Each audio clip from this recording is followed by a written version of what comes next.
హరి ఓం. మహాశివరాత్రి సందర్భంగా సిద్దిపేటలో జరుగుతూ ఉన్న శివరాత్రి మహాత్మ్యము అనేటువంటి ప్రవచనానికి మీకు అందరికీ హృదయపూర్వకంగా స్వాగతం పలుకుతున్నా. మాతృదేవోభవ. గుండెకు హాని కలిగిన అకుంఠిత ధైర్యమునోని, గుండెకు హాని కలిగిన అకుంఠిత ధైర్యమునోని, గుండెలన్నిండిన ప్రేమతోడ.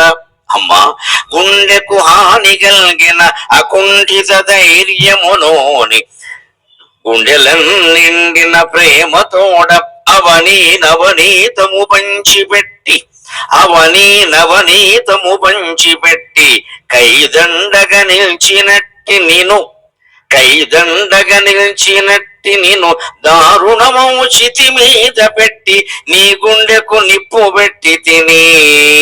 గుండెకు హాని కలిగిన అకుంఠిత ధైర్యమునోని, గుండెలన్నిండిన ప్రేమతోడ అవని నవనీతము పంచిపెట్టి కైదండగ నిల్చినట్టి నిను దారుణమౌ చితి మీద పెట్టి నీ గుండెకు నిప్పు పెట్టి తిని. కూడని ఈ పని కూడా ధర్మమా, కూడని ఈ పని కూడా ధర్మమా. మనం ఎంత ప్రేమించే వ్యక్తులనైనా, మనల్ని ఎంత ప్రేమించే వ్యక్తులనైనా వారిని మనము, మనల్ని వారు సాగనంపక తప్పదు. ఇది జీవిత రహస్యం. ఇది తెలుసుకోవడమే శివరాత్రి సారాంశం. శివుడు శ్మశానంలో ఉంటాడు అంటారు. శ్మశానవాసి భగవాన్ కాళహస్తీశ్వర శివగ అని ఉంటుంది. నిజమే, శివుడు శ్మశానంలోనే ఉంటాడు. ఆయనకి ఇల్లు లేదా, కైలాసం లేదా, హిమోత్పర్వత కుమార్తె కదా ఆయన భార్య పార్వతీదేవి, అత్తారింటో ఉండకూడదా? ఎవరొద్దన్నారు? కానీ ఆయన ఇష్టపడేది శ్మశానం. అక్కడ ఉండి ఆయన ఏం చేస్తాడు అంటే, మాయబంధములని ఖాయమయ్యనుగా తెచ్చావుతోడ వదలి రావదేమి. శివరాత్రి నాడు అశుభాలు కూడా శుభాలవుతాయి. శివరాత్రి ప్రత్యేకతే అది. అందుకని శివుడు శ్మశానంలో ఎందుకుంటాడో తెలుసుకుంటే మన జీవితాల్లో మనం వైరాగ్యం పొందడం ఎంత అవసరమో తెలుస్తుంది. అప్పుడు స్వార్థాలన్నీ నశించిపోతాయి.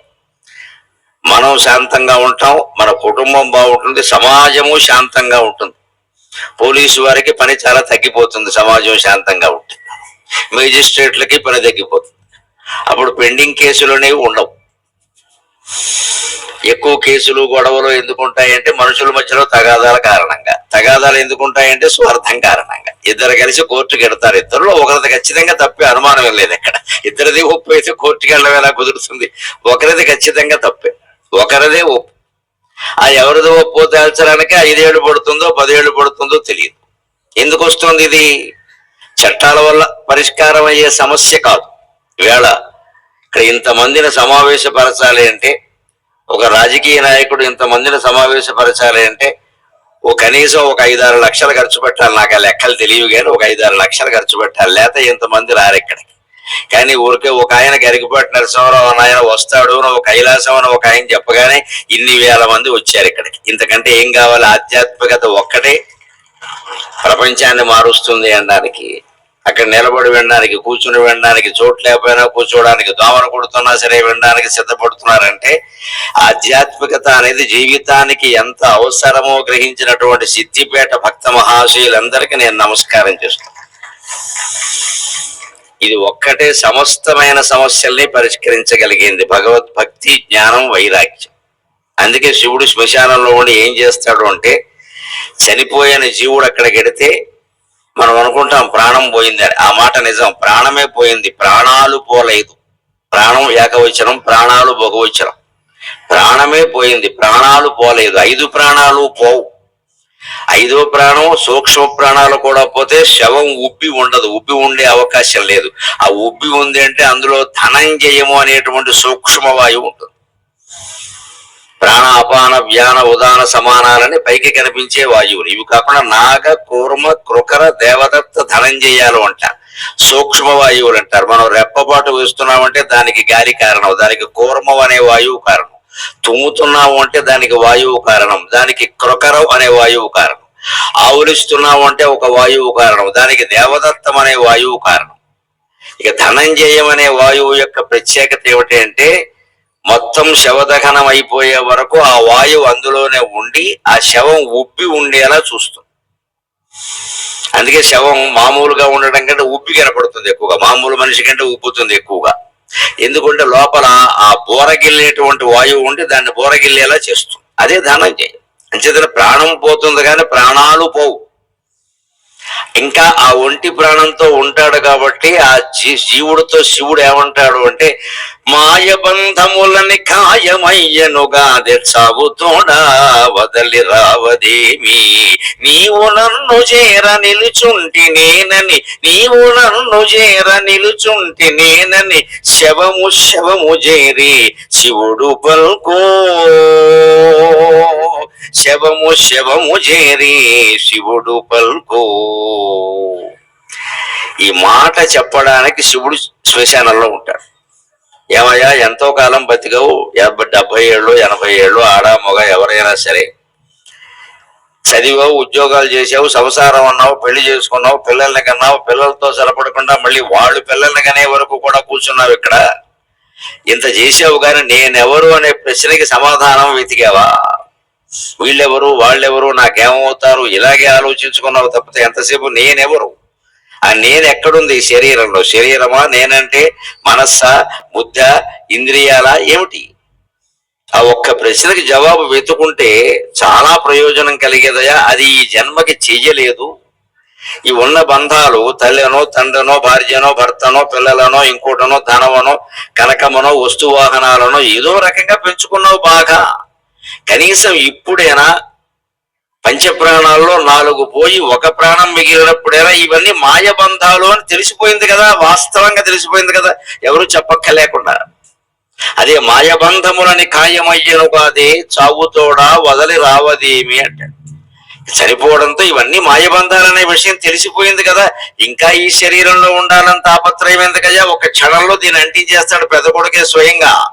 అంతవరకు మా నాన్నగారు అని వ్రతం చేసిన, పూజ చేసిన, కూర్చొని దండం పెట్టిన పెద్ద కొడుకే శుభ్రంగా అంటించేస్తాడు.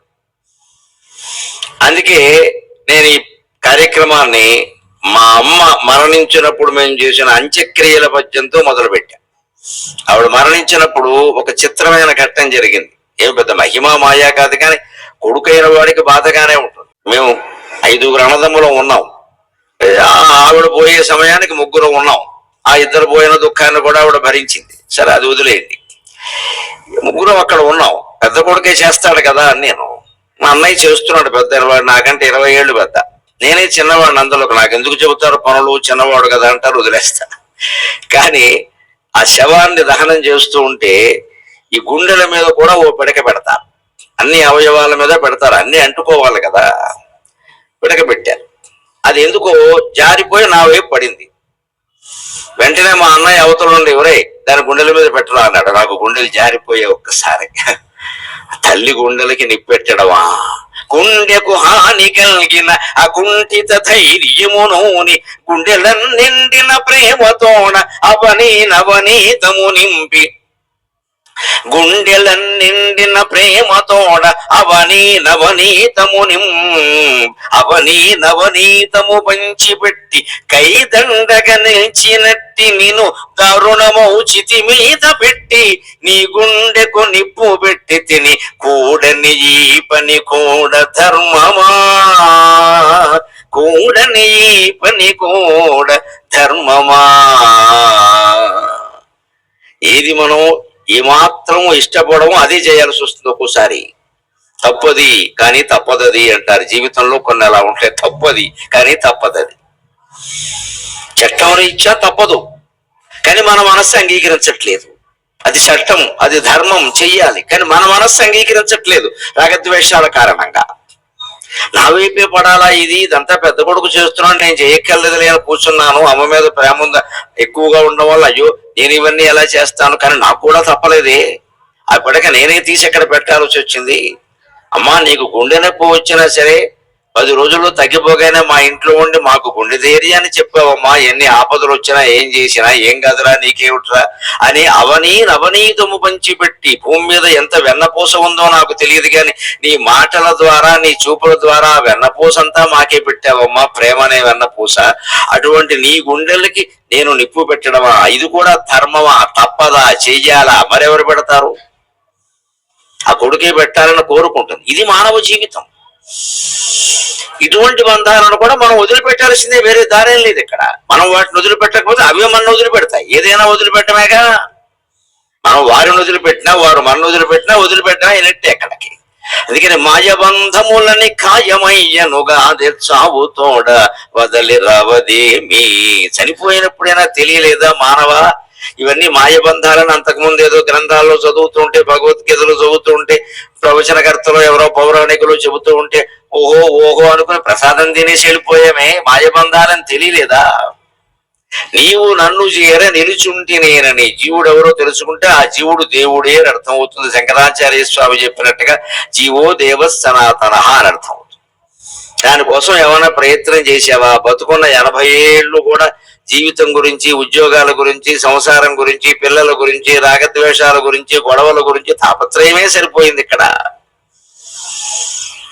అని ప్రతి శవానికి అందులో ఉన్న చిట్ట చివరి ధనంజయ వాయువుకి చెప్పడం కోసమే పరమశివుడు మన కోసం శ్మశానంలో ఉంటాడు. మహామహుడు బోళాశంకరుడు మనందరికీ జ్ఞానం కలగడానికి శివరాత్రి నాడు మనం తెలుసుకోవలసిన పరమ రహస్యం ఇది.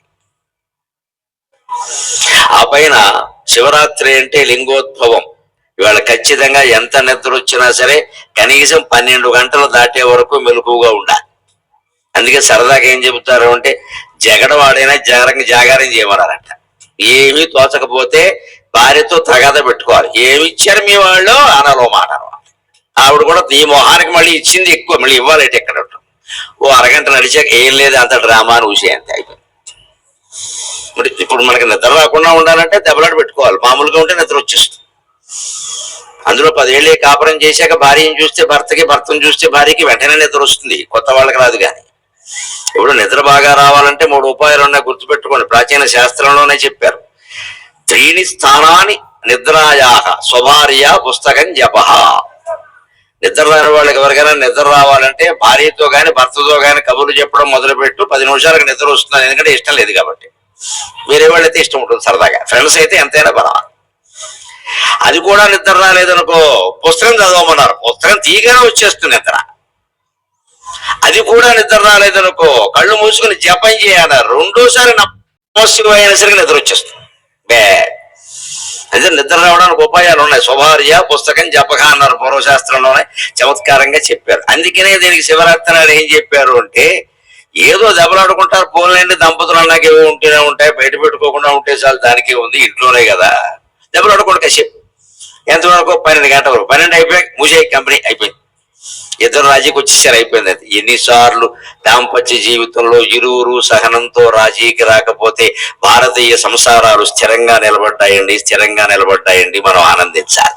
ఆ సహనమూర్తులైన స్త్రీలకి, సహనమూర్తులైన పురుషులకు కూడా నమస్కారం. ఆ సహనమే సంసారాన్ని కాపాడుతుంది. ఎప్పుడు ఒకరు కొంచెం ఇలా పైకి లేచారంటే 2 వాళ్ళు తగ్గిపోవాలి. ఇంకా అక్కడ అహంకారం పనికిరాదు. ఇంక వద్దు పోన్లే అనుకో, 2 మాటలు అనుకో, నువ్వే తెలుసుకుంటావు. ఏమంటే తర్వాత తెలుసుకుంటారు. దాన్ని ఇంకా పెంచేసారనుకోండి ఎంతవరకైనా వెళ్ళిపోతుంది. అది శివపార్వతుల నుంచే నేర్చుకోవాలి మనం. శివపార్వతులు కూడా కైలాసంలో కూర్చొని సరదాగా మాట్లాడుకుంటూ వచ్చే ఎన్నికల్లో ఎవరు గెలుస్తారో అని మొదలెట్టారు. వాళ్ళ సరదా వాళ్ళకు ఉంటుంది కదా, వాళ్ళకి ఎందుకు గొడవ ఏదో మొదలెట్టారు. అక్కడి నుంచి ఈవిడ ఏదో పార్టీ చెప్పింది, ఆయన ఏదో పార్టీ చెప్పాడు. చెప్తే ఇద్దరికే రగడ ఎక్కువైపోతుంది. అక్కడ అయిపోయిన తర్వాత తగద వచ్చాక పార్వతీదేవి కోపం వచ్చి ఓ మాట ఊరుకోవయా, అమ్మా నాన్న లేరు నువ్వు మాట్లాడటమే అంతే. ఆ రోజు శివరాత్రి అనమాట, జగడం పెట్టుకోవాలి కదా. అందుకని అమ్మా నాన్న లేరు నువ్వు మాట్లాడటమే అంటే శివుడికి కోపం వచ్చింది. వచ్చారు అమ్మా నాన్న లేరు ఉంటుందమ్మా. నిజమేనండి ఆవిడ అన్నదే. శివుడికి అమ్మా నాన్న లేరు ఎవరున్నారు చెప్పండి. శివుడు స్వయంభూ. వీళ్ళు కళ్యాణం చేస్తారు, మీరు గమనించండి. మన పెళ్లిళ్ళు ఎవరైనా మానవులకి పెళ్లిళ్ళు చేశారనుకోండి తండ్రి పేరు చెబుతారు, తాత పేరు చెప్తారు, ముత్తాత పేరు చెప్తారు. పెళ్లి కొడుకు, పెళ్లి కూతురు కూడా వాళ్ళ నాన్నగారి పేరు, వాళ్ళ తాతగారి పేరు, వాళ్ళ ముత్తాత గారి పేరు చెప్తారు. ఈ 2 విషయాలకు చెప్తారు. చివరి రామచంద్రమూర్తి కళ్యాణం చేసినా సరే దశరథ మహారాజవర్మణ పుత్రాయ అజ మహారాజవర్మణ పౌత్రాయ రఘు మహారాజవర్మణ వర్మణో నప్త్రే అని చెప్తారు. రఘు మహారాజు గారి ముని మనవుడు, అజ మహారాజు గారి మనవడు, దశరథ మహారాజు గారి కుమారుడు అయిన శ్రీరామచంద్ర పరబ్రహ్మణే వరాయ అంటారు. సీతాదేవికి చెప్పారనుకోండి జనక మహారాజవర్మణ పుత్రీ అంట, పుత్రీం అంటారు. కుశధ్వజ మహారాజవర్మణ పౌత్రీం అంటారు. ధర్మధ్వజ మహారాజవర్మణ వర్మణో నప్త్రీం అంటారు. ఫలానా మహారాజు గారి ముని మనవరాలు, ఫలానా మహారాజు గారి మనవరాలు, ఫలానా మహారాజు గారి కుమార్తె అయినటువంటి సీతాదేవిని సీతాంనాం నీం కన్యాం అని రామచంద్రమూర్తికి ఇస్తున్నామంటారు. చెప్తారు కదా.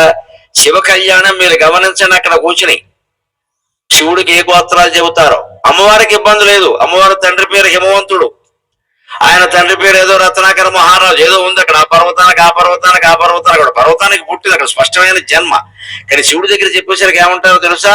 ఇక్కడ ఏదో దేవుడి పేరు రామలింగేశ్వర స్వామి అనుకోండి, ఆయన తండ్రి ఎవరంటే సదాశివ శర్మణ పుత్రాయ మహేశ్వర శర్మణ పౌత్రాయ సాంబశివ శర్మణో నప్త్రే. ఎవరి సాంబశివుడు సదాశివుడు అన్ని ఆయనే. ఎందుకంటే తండ్రి తాత ఎవరు లేరు కాబట్టి ఒకే పేరు చెప్పేస్తారు. అంచేతన శివుడికి అమ్మా నాన్న లేరు, స్వయంభూ విష్ణుమూర్తేనా అంతే. లక్ష్మీదేవికి ఉన్నారు తల్లిదండ్రులు, విష్ణుమూర్తికి లేరు. శివుడికి పార్వతీదేవికి ఉన్నారు తల్లిదండ్రులు, శివుడికి లేరు. అందుకే మన భారతీయ సంప్రదాయంలో హిందుత్వంలో ఇద్దరే ప్రధాన దేవతలు, శివకేశవులు ఇద్దరే ప్రధాన దేవతలు. వీళ్ళిద్దరి మధ్య కార్యకారణ సంబంధమే శక్తి అమ్మవారు. కార్యకారణ సంబంధం కాజేషన్ అంటారు ఇంగ్లీషులో, పరిస్థితులు అంటారు ఇంకొక మాటలో మనకు అర్థం కావడానికి. ఆ కార్యకారణ సంబంధమే శక్తి. అందుకే ఆవిడ శివుడికి భార్య, శ్రీమన్నారాయణమూర్తికి చెల్లెలు, నారాయణ సహోదరి అంటారు లలితా సహస్రం. ఈ ఇద్దరి మధ్య అనుబంధం, బావమరుదుల మధ్యలో అనుబంధం ఎవరండి? అక్కగారే. ఇద్దరు కలిసి బిజినెస్ పెట్టారనుకోండి, వ్యాపారం పెట్టారనుకోండి, ఏదైనా కొంచెం దెబ్బలాట్లు వచ్చాయనుకో, ఈ అక్కగారు ఏం చేస్తుంది మధ్యలో, ఏమండి మనం బాగానే ఉన్నాం కదా, మా తమ్ముడు కొంచెం ఆడపిల్లకి పెళ్లి చేసుకోవాలి, బాగోలేదు, 4 లక్షలు వాడికి వదిలేస్తే నష్టం ఏమిటి అందనుకో, పోన్లే నువ్వు చెప్పావు కదా అని వదిలేస్తాడు, లేత వదలడి. అలాగే బావమరిది ఏదో కొంచెం గొడవ పెట్టు కూర్చోడానికి, ఒరే మీ బావ సంగతి తెలియదు ఏదో చాలా ఆస్తి పాడు చేసేసారు, ఎప్పటికైనా ఆడపిల్లలు ఉన్నారు, పెళ్లిళ్ళు చేసుకోవాలి, ఏంట్రా నువ్వు ఊరికే తగాదా పెట్టుకోకరా, ఈసారికి లాభంలో 4 లక్షలు మీ బావకి ఎక్కువ వదిలేరు, పోన్లే అక్క ఆడపడుచు కష్టం కింద ఇచ్చామనుకుంటూ ఆడు వదిలేస్తాడు. ఇప్పుడు బావమరుదుల మధ్యలో తగాదాలు తీర్చింది ఎవరు? అక్కగారు లేకపోతే వీళ్ళిద్దరు ఏమవుతారు? చొక్కదిరు అయిపోతారు ఇద్దరు. ఇంకా తగాదాలు తేవలో ఇవి. అందుకని మధ్యలో కార్యకారణ సంబంధమే స్త్రీ. ఆవిడ ఒకరికి చెల్లెలు అవుతుంది, ఒకరికి భార్య అవుతుంది సహజంగా. అలాంటి సంబంధమే శ్రీమన్నారాయణమూర్తికి పరమేశ్వరుడికి ఉంటే మధ్యలో కార్యకారణ సంబంధమే మన అమ్మవారు పార్వతీది. అంటే ఈ ముగ్గురే ప్రధాన దేవతలు, శివుడు, పార్వతి, కేశవుడు. ఇక మిగిలినందరూ మీరు దేవతలు చూసుకుంటే వీళ్ళ సంతానమో, వీళ్ళ కుమారులు, మనవలో, మేనల్లో ఏదో పరివార దేవతలు మొత్తం మీద ఈ ముగ్గురే ప్రధాన దేవతలు అయ్యా. అందున శివరాత్రి నాడు ప్రత్యేకంగా మనం తెలుసుకోవలసింది ఏమిటి అంటే, ఇలాగంటే వెంటనే మీ అమ్మా నాన్న లేరు నువ్వు మాట్లాడటమేనా అందిట సరదాకి ఇవిడ. ఆయన వెంటనే అన్నట్టు ఏం కోపం పెట్టుకోకుండా, ఊరుకోవమ్మా అత్తమామ లేరు నువ్వు మాట్లాడటమే అన్నాడు. అయిపోయింది లెక్క. ఆవిడకు నవ్వు వచ్చేసింది ఒక్కసారి. అంటే నేను అమ్మా నాన్న లేరంటే నువ్వు అత్తమామ లేరంటావు అంటే ఇప్పుడు అంతే కదా, నాకు అమ్మా నాన్న లేరంటే నీకు అత్తమామ లేనట్టేగా. మా అత్తగారు ఉంది మేనాదేవి, మా మామగారు ఉన్నాడు హిమవంతుడు, మా అత్తగారు నీకంటే అందంగా ఉంటుంది అన్నాడు. ఇంకేం మాట్లాడడానికి, మెచ్చుకున్నది ఎవరిని? వాళ్ళ అమ్మని. ఏం మాట్లాడడానికి వెళ్ళేది ఇక్కడ. వాళ్ళ అమ్మ అందంగా లేకపోతే ఈవిడికి ఇక్కడి నుంచి వచ్చింది అందం. అందుకని చాలా లౌక్యంగా శివుడు సమస్యను ఎలా పరిష్కరించాడు అంటే, మా అత్తగారు ఉంది మేనాదేవి నీకంటే అందగత్తెను పెద్ద అందగత్తె అనుకుంటున్నావేమో, ఇక్కడ మా మామగారు ఉన్నాడు హిమవంతుడు, గుహలు నిండా రత్నాలే ఉంటాయి, అక్కడ బంగారం గనులు ఉంటాయి, మా మామగారు అంత కొండంత మామగారు ఉన్నాడు, అంత ఆ మేనాదేవి పితృదేవతలకు పుట్టిన కన్య నాకు అత్తగారు, నీకు అత్తమామ లేరుపో అన్నట్టు. ఈయనకి తల్లిదండ్రులు లేకపోవడం కూడా ఆవిడికి నష్టం అన్నమాట. ఇలా ఒక్క దెబ్బలో సమస్యను పరిష్కారం చేసి దాంపత్య బంధం ఏమిటో తెలియజేసిన పరమశివుడికి నమస్కారం. ఈ శలోక్తుల ద్వారా దాన్ని సరదాగా తీసుకోవడం ద్వారా దంపతులు సమస్యల్ని పరిష్కరించుకోవాలి. అలా పరిష్కరించుకునే విధానాన్ని పిల్లలు చూస్తే వాళ్ళు కూడా అలాగే పరిష్కరించుకుంటారు. అది మనం శివపార్వతుల నుంచి మొట్టమొదటిగా నేర్చుకోవాలి. ఇంకొకటి శివరాత్రి కథ ద్వారా నేర్చుకోవలసింది ఏమిటి, మనం ఏం నేర్చుకుంటున్నాం, ఏం నేర్చుకోవాలి. శివరాత్రి సరిగ్గా 12 గంటల వరకు జగడవాడుకునైనా జాగారం చేయమంటారు. ఎందుకు 12 గంటల లెక్క? ఆ 12 గంటల సమయంలోనే లింగోద్భవం జరిగింది. ఖచ్చితంగా శివలింగం రూపంలో పరమశివుడు ఆవిర్భవించాడు. అన్ని రూపాలకి శివలింగానికి తేడా ఏమిటంటే, శివలింగం ఒక ప్రత్యేకమైన రూపం కాదు. దానికి కాళ్ళు, చేతులు, కళ్ళు, ముక్కు, మూతి ఏం లేవు, కేవలం లింగాకారం. అందుకే దేవాలయాల్లో ఏదో రకరకాలుగా చేసేస్తారు అభిషేకాలు, కానీ శివుడికే అభిషేకం చెయ్యాలి, మిగిలిన దేవతలకి పూజ చెయ్యాలి, పత్రి పూజ చెయ్యాలి, లేదా పువ్వులతో పూజ చేయాలి. శివుడికి అభిషేకం చెయ్యాలి. ఎందుకు శివుడికి అభిషేకం చేయడం అంటే మనం గ్రహించాలి. ఆ శివలింగం మీద నీళ్లు పోస్తే జారిపోతాయి, పాలు పోస్తే జారిపోతాయి, పెరుగు పోస్తే జారిపోతుంది, పళ్ళరసం పోస్తే జారిపోతుంది, నెయ్యి పోస్తే జారిపోతుంది, తేనె పోస్తే జారిపోతుంది. దీని ద్వారా మనకి ఏం చెబుతారంటే, అబ్బాయి నాలాగే నీ శరీరం కూడా బోళ్ళింగం, ఇందు మీద ఏం పోసినా జారిపోతుంది, ఏం పోయకని చెప్తాడు. ఇదే శివుడికి అభిషేక రహస్యం. నువ్వు సంపాదించింది జారిపోతుంది, నీకు వచ్చిన అందం జారిపోతుంది, నీ యౌవనం జారిపోతుంది, నీ మొత్తం సంపదలన్నీ జారిపోతాయి, నీ అధికారం జారిపోతుంది, సమస్తం జారిపోతాయి. నా నెత్తి మీద పోసినవన్నీ కిందకి జారిపోయినట్టే నువ్వు పుట్టిన తర్వాత సంపాదించినవన్నీ మొత్తం పోతాయి. నీకు మాట వచ్చింది పోతుంది, నడకొచ్చింది పోతుంది, స్పృహ వచ్చింది పోతుంది. ఎందుకని? ప్రాణం వచ్చింది పోయింది కాబట్టి. వచ్చింది ప్రతిదీ పోతుందండి. ఏది ఉంటుంది అంటే ఎప్పుడు ఏది ఉందో అదే ఉంటుంది, వచ్చింది ఏదైనా పోవలసిందే. ఏది సత్ అంటారు. అందుకే భగవంతుడు లక్షణాలు ఏమిటంటే సత్, చిత్, ఆనందం అంటారు. సత్ అంటే ఉన్నది, ఎప్పుడూ ఉంటుంది. అది రావడం అనేది ఉండదు దానికి. సత్ అనేది ఎప్పుడు ఉంటుంది. చిత్ అంటే అది చైతన్యమయమై ఉంటుంది, జడ పదార్థం కాదు అది. అలాగే ఆనందమయమై ఉంటుంది, దాంట్లో దుఃఖం సమస్య లేదు. మనం కూడా భగవత్ స్వరూపాన్ని గనక భావించగలిగితే, ప్రేమించగలిగితే, దర్శించగలిగితే ఆనంద స్వరూపులమై ఉంటాం. ఏ దుఃఖము మన ఏమీ చేయలేదు. అంటే వస్తూ ఉంటాయి, గాలి వచ్చినట్టే దుఃఖాలు సుఖాలు కూడా వస్తాయి, ఆస్వాదిస్తాం, వదిలేస్తాం, అంతే. మనస్సు చెలించదు. దానికి శివరాత్రి కథే ఉదాహరణ. అర్ధరాత్రి శివుడు ఎందుకు ఆవిర్భవించవలసి వచ్చింది అంటే, బ్రహ్మ విష్ణువు కూడా ఒకరు సృష్టికర్తలని ఒకరు స్థితికర్తలని చేస్తే పర్వాలా, అహంకరించా. నేను లేకపోతే ఈ సృష్టి లేదు అన్నాడు బ్రహ్మదేవుడు, నేను లేకపోతే ఈ సృష్టికి పోషణే లేదు అన్నాడు విష్ణువు. అందుకని నేను గొప్ప అంటే నేను గొప్ప అనుకుని వీళ్ళిద్దరూ వాదులాడుకున్నారు. ఆ వాదులాడుకుంటున్నప్పుడు ఆ వాదులాట పూర్తయ్యాక వాళ్ళ మధ్యలో ఆవిర్భవించింది శివలింగం. నాగేంద్రకారాయ త్రిలోచనాయ భస్మాంగరాగాయ మహేశ్వరాయ నిత్యాయ శుద్ధాయ దిగంబరాయ తస్మై నకారాయ నమః శివాయ మందాకినీ సలిల చందన చర్చితాయ నందీశ్వర ప్రమథనాథ మహేశ్వరాయ మందార ముఖ్య బహుపుష్ప సుభోజితాయ తస్మై మకారాయ నమః శివాయ శివాయ గౌరీ వదనారవింద సూర్యాయ దక్షాధ్వరనాశనాయ శ్రీనీలకంఠాయ వృషధ్వజాయ తస్మై శిఖారాయ నమః శివాయ వశిష్ఠ కుంభోద్భవ గౌతమాది మునీంద్రదేవార్చుత శేఖరాయ చంద్రార్క వైశ్వానరలోచనాయ తస్మై వకారాయ నమః శివాయ యక్షస్వరూపాయ జటాధరాయ పినాకహస్తాయ సనాతనాయ సుదివ్యదేహాయ దిగంబరాయ తస్మై యకారాయ నమః శివాయ. ఇలా నకారానికో శ్లోకం, మకారానికో శ్లోకం, శివర్ణానికో శ్లోకం, వకారానికో శ్లోకం, యకారానికో శ్లోకం పూర్తయ్యేసరికి పరమశివుడు ఆవిర్భవించాడు. అప్పుడు వీళ్ళిద్దరూ ఏం భావించాలి? మనిద్దరం దెబ్బలాడుకుంటున్నాం, ఇక్కడ నేను గొప్ప అంటే నేను గొప్పని. మనకంటే ముందు ఇక్కడ అగ్ని రూపంలో ఒక లింగం ఆవిర్భవించింది. ఖచ్చితంగా ఇది మనకంటే గొప్పే కదా, లేకపోతే ఎందుకు ఆవిర్భవించింది దాని నమస్కారం చేసుకోవాలి కదా. వాళ్ళు ఏం చేశారు? అలా చేయకుండా విష్ణుమూర్తి ఇది ఎక్కడి నుంచి వచ్చిందో చూస్తా, నేలలోంచి వచ్చింది కదా కింద నుంచి, ఇది ఎక్కడి నుంచి వచ్చిందో చూస్తా అని వరాహ రూపం ధరించి భూమిని తవ్వుకుంటూ వెళ్ళాడు. శివరాత్రి కథని జాగ్రత్తగా అర్థం చేసుకుంటే ఈ క్షణం నుంచే మన జీవితంలో అద్భుతమైన మార్పులు వస్తాయి. ఎప్పుడో కాదు, ఈ క్షణం నుంచే, ఇక్కడే. ఎంతసేపు ఆకులో పూలో పెట్టి అభిషేకం చేసి పారిపోవడం కాదు ఇక్కడ. అది వినాలి, జాగ్రత్తగా విని అన్వయం చేసుకోవాలి, ఆచరణలో పెట్టాలి. ఈయన లోతు తవ్వుకుంటూ వెళ్ళాడు విష్ణుమూర్తి, దాని ఆది కనుక్కుందామని. బ్రహ్మదేవుడు ఏం చేశాడు? ఆయనకి హంసవాహనం కదా, అందుకని హంసవాహనం మీద పైకి ఎగిరి వెళ్ళాడు, ఎందుకని అంతు కనుక్కుందామని. శివలింగానికి ఆది దొరకట్లా, అంతు దొరకట్లా, మధ్యలో ఉంది అలాగా. ఆది చూద్దామని ఈయన వరాహ రూపంలో వెళ్ళాడు. వరాహ అవతారం ఈయనకి బాగా అభ్యాసం కదా, ప్రాక్టీస్, అందుకే చేసుకుంటూ వెళ్ళాడు తవ్వుకుంటూ. అలాగే బ్రహ్మదేవుడు హంసవాహనం మీద పైకి వెళ్ళాడు. అలా తవ్వి తవ్వి తవ్వి కిందకి వెళ్ళి ఎంత చూసినా ఆ లింగం ఎలా ఉంటూనే ఉంది ఇంకా అక్కడ. అప్పుడు ఆయనకి విసుగొచ్చేసి ఇంకా కూరలన్నీ అరిగిపోయి అవమాన భారంతో పైకి వచ్చాడు. కానీ గ్రహించాడు, ఇదేదో మహాశక్తి, మనం అహంకరించడం వల్ల మనం గ్రహించలేకపోయాం, ఇది మనల్ని మించినటువంటి మహాశక్తి, దీనికి నమస్కారం చేయడం మంచిది అనుకుంటూ ఉండగా బ్రహ్మదేవుడు కూడా కిందికి దిగి వచ్చాడు.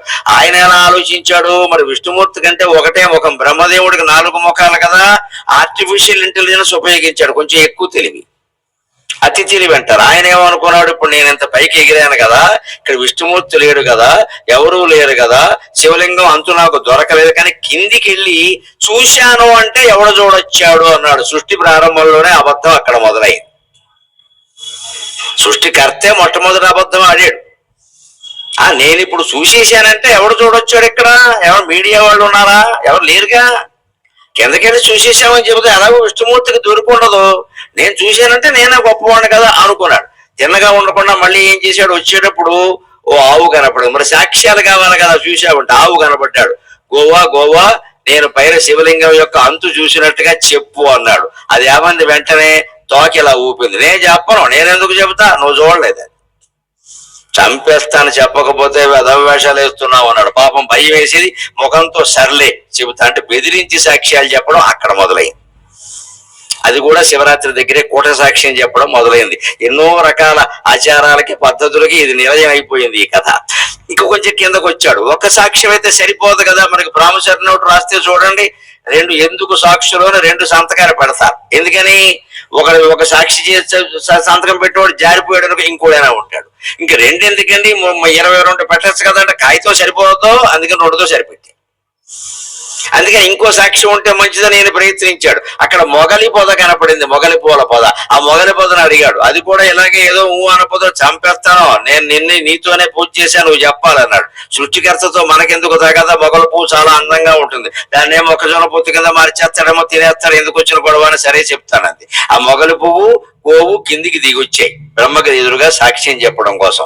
ఈ కిందికి దిగొచ్చాక విష్ణుమూర్తి ఏమో నేను చూడలేదు అని నిజాయితీగా ఒప్పుకున్నాడు, సత్యం చెప్పాడు. బ్రహ్మదేవుడికి అహంకారం కారణంగా నేను చూశాను అని అబద్ధం ఆడాడు.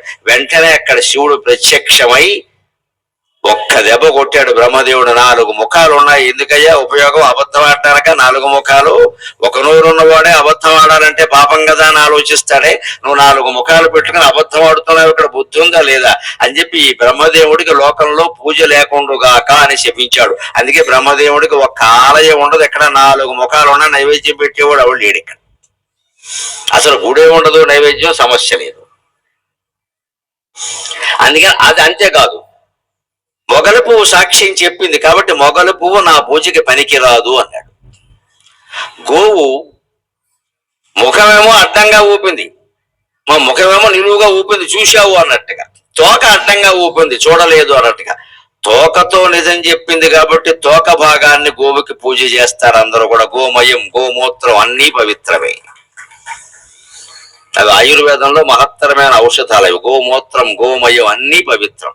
మానవ మలమూత్రాలు ఎంత దరిద్రమో అందరికీ తెలుసు, కానీ గోమయం, గోమూత్రం పరమ పవిత్రం. అది ఆయుర్వేదంలో ఔషధాలు, పంచగవ్యం అంటారు, అందులో గోమూత్రం, గోమయం ఉంటాయి. ఎందుకని, నిజం చెప్పడం వల్ల ఆ భాగం చాలా పవిత్రం అన్నారు. ముఖంతో అబద్ధం చెప్పావు కాబట్టి ఆవు ముఖాన్ని చూడొద్దు అన్నారు. ఇక్కడ మనం ఏం అర్థం చేసుకోవాలి, ఏం అర్థం చేసుకుంటున్నాం చూద్దాం. మనం ఆవు ముఖం చూడమండి, తోకకి పట్టుకు పసుపు రాసి కుంకుమ రాసి దానికి మొత్తం మండిపోయేలా పూజలు చేసేస్తామండి, కానీ అబద్ధం చెప్పడం మానవండి. ఇది సమస్య. ప్రవచనాల ద్వారా మనం గ్రహించాల్సింది ఇది. నేను ఎప్పుడు ఆవు ముఖం చూడలా, నేను ఎప్పుడు తోక కనపడగానే పూజ ఇది కాదు కావలసింది. అబద్ధం ఆడటం మానేవా. కథ సారాంశం ఏమిటి, నువ్వు సత్యమే పలకడం, అబద్ధం ఆడకుండా ఉండడం. అలాగే మనం మొగలు పువ్వు శివుడి మీద పెట్టమండి, మల్లె పువ్వు పెడతాం, ఒల్లి పువ్వు పెడతాం, చెవులో పువ్వు పెడతాం అవసరం అయితే. మొగలు పువ్వు కూడా పెట్టకూడదు అసలు సమస్య అది కాదు. నువ్వు మొగలు పువ్వు కాదు, ఏ పువ్వు పెట్టినా శివుడు కోపం, కానీ అబద్ధం ఆడకుండా ఉండాలి, అది సమస్య. అది మనకి నచ్చదు. ఇదే మనం పురాణాలను మొత్తం తప్పుడు అర్థం చేసుకోవడం అంటే ఇదే. అవగాహన రాహిత్యం అంటే ఇది. పురాణ కథ చెప్పగానే అది వినేసి ఇది పనికొస్తుంది ఇది పనికిరాదు అని తీర్మానాలు చేయడం కాదు. ఇక్కడ కథ సారాంశం ఏమిటి? అబద్ధం ఆడడం పనికిరాదు, సత్యం చెప్పడం పనికొస్తుంది. ఇప్పుడు ఒక్క శివరాత్రి కథ ద్వారా మొత్తం కేసులు లేకుండా సమాజాన్ని మొత్తం సౌజన్యమయంగా చేయొచ్చు. అభ్యంతరమేం లేదు. ఈ చప్పట్లు కొట్టడానికి భయపడుతున్న వాళ్ళందరూ అబద్ధం ఆడకుండా ఉండండి చాలు. మన కొట్టడానికి కూడా భయం, ఎందుకంటే కొట్టేస్తే అబద్ధం ఆడకూడదేమో, రేపే ఆడాలి, మళ్ళీ తప్పదు కదా. ఇదే మన జీవితం నాశనం కావడానికి కారణం. మన కథలు వింటాం, చక్కగా వింటాం, 10 సార్లు వింటాం. ఈ శివరాత్రి నాడు ప్రతివాడు చెప్తాడు ఈ కథ. చెప్పబోతే కుదరదుగా మీరు ఊరుకుంటారేంటి, అసలుగా చెప్పలేదు అంటారు. అని అబద్ధం ఆడటం మన్నాడే మొదలెట్టేస్తాం. ఇక్కడ మన్నాడే మొదలెట్టేస్తాం అంతే. ఆ అబద్ధం ఆడడం మానేయాలి శివరాత్రి అంటే ఉద్దేశం అది. అదే విష్ణుమూర్తి నిజాయితీగా చెప్పేశాడు. పాపం నేను చూడలేదు. అందుకే శివుడు విష్ణుమూర్తిని ఎంత అనుగ్రహించాడు అంటే సుదర్శనం అనే పేరు గల చక్రాన్ని పరమశివుడే విష్ణువుకి ఇచ్చాడండి. మనం గ్రహించాలి, పురాణాలు చెబుతున్నమాట. విష్ణుమూర్తి రాక్షస సంహారానికి ఉపయోగించిన చక్రం, విష్ణువు దగ్గర నుంచి కృష్ణుడి వరకు ఉపయోగించిన సుదర్శన చక్రం ఉందే, దాన్ని శివుడు ఇచ్చాడు. ఎందుకంటే నిజం చెప్పావు కాబట్టి. అహంకారానికి పోకుండా నిజం చెప్పావు విష్ణు. అంతేకాదు లోకంలో నాతో సమానంగా ఇంకా చెప్పాలంటే నాకంటే ఎక్కువగా పూజిస్తారు నిన్ను అన్నాడు. శివుడి గుడిలో హుండీలో డబ్బులు ఉండవు. వెంకటేశ్వర గుడిలో ఎన్ని ఉంటాయో అందరికీ తెలుసు. అది శివుడు ఇచ్చిన వారం. శివుడి గుడిలో మళ్ళీ బోల్లింగం కొబ్బరికాయ మొక్క ఏమి ఉండవు. అక్కడ ఎవడు డబ్బులు వేయడు ఇక్కడ. ఎందుకంటే ఆయనకి ఏం అక్కర్లేదు. అవి వెంకటేశ్వరం అయితే నువ్వు వేయకుండా వెళ్లే వరకు ఇంకా గుమ్మం తిరగకుండానే ఒళ్ళు వేడెక్కిపోతుంది. నీకు కాదు, మీ మనవరాలకి. కంగారు పడిచేదే బాబా పిల్లలకు ఒళ్ళు వేడెక్కింది అని వెనక్కి వెళ్ళి మళ్ళీ 1000 రూపాయలు వేసేస్తాడు. ఇదివరకు మొక్కుకున్నది 100, కానీ ఒళ్ళు వేడెక్కింది కాబట్టి 1000. అందుకని కలియుగానికి తగిన దేవుడు ఎవరంటే కలవు వెంకటనాయక. మన బుద్ధులను బట్టి ఆయనే ఉండాలి. అమాయకుడైన శివుడు, అంతకంటే అమాయకుడైన రామచంద్రమూర్తి సరిపోరమ్మా. ఎప్పుడు ఆధ్యాత్మికత తీసుకొచ్చేటువంటి మార్పు 60 శాసనాలు కూడా తీసుకురాలేవండి. ఎంతమంది అధికారులు ఉన్నా తీసుకురాలేవండి. అంచేత ప్రతి మనిషిలో ఆధ్యాత్మికతను నింపేటువంటి ప్రయత్నమే మనం చేయాలి. అన్నిటికంటే గొప్ప దానం ఏమిటి అంటే అన్నదానం, వస్త్రదానం, విద్యాదానం, భూదానం, గోదానం, 100 రకాలు చెప్పచ్చు. అన్నిటికంటే గొప్ప దానం ఏమిటంటే జ్ఞానదానం. మనిషికి జ్ఞానాన్ని ఇవ్వడమే అన్నిటికంటే గొప్ప.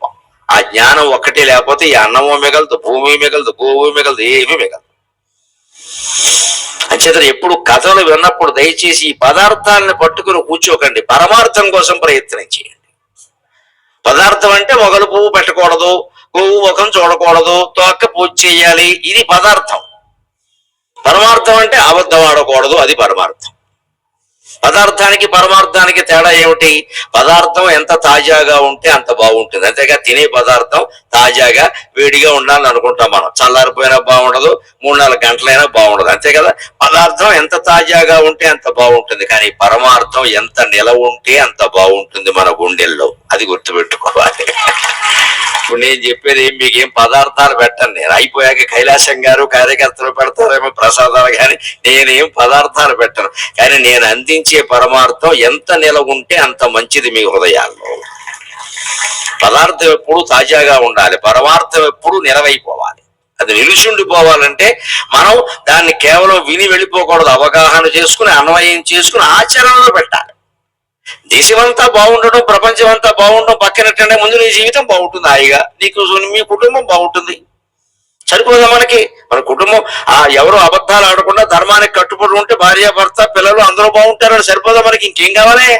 సంతృప్తి ఉంటే అంతకంటే సంపద ఉందా? దీన్ని మనం కథ ద్వారా నేర్చుకోవాలి. ఇంకా గొప్ప పరమార్థాన్ని చెబుతా. విష్ణుమూర్తి కిందకి తవ్వుకుంటూ వెళ్ళాడు, శివుడు కనపడ్డా. బ్రహ్మదేవుడు పైకి ఎగురుకుంటూ వెళ్ళాడు, శివుడు కనపడ్లా. అంటే కిందకి తవ్వుకుంటూ వెళ్ళడం అంటే మన జీవితాల్లో గతాన్ని తవ్వుకుంటూ వెళ్ళడం. చాలా మంది చేసే బుద్ధి తక్కువ పని అదే.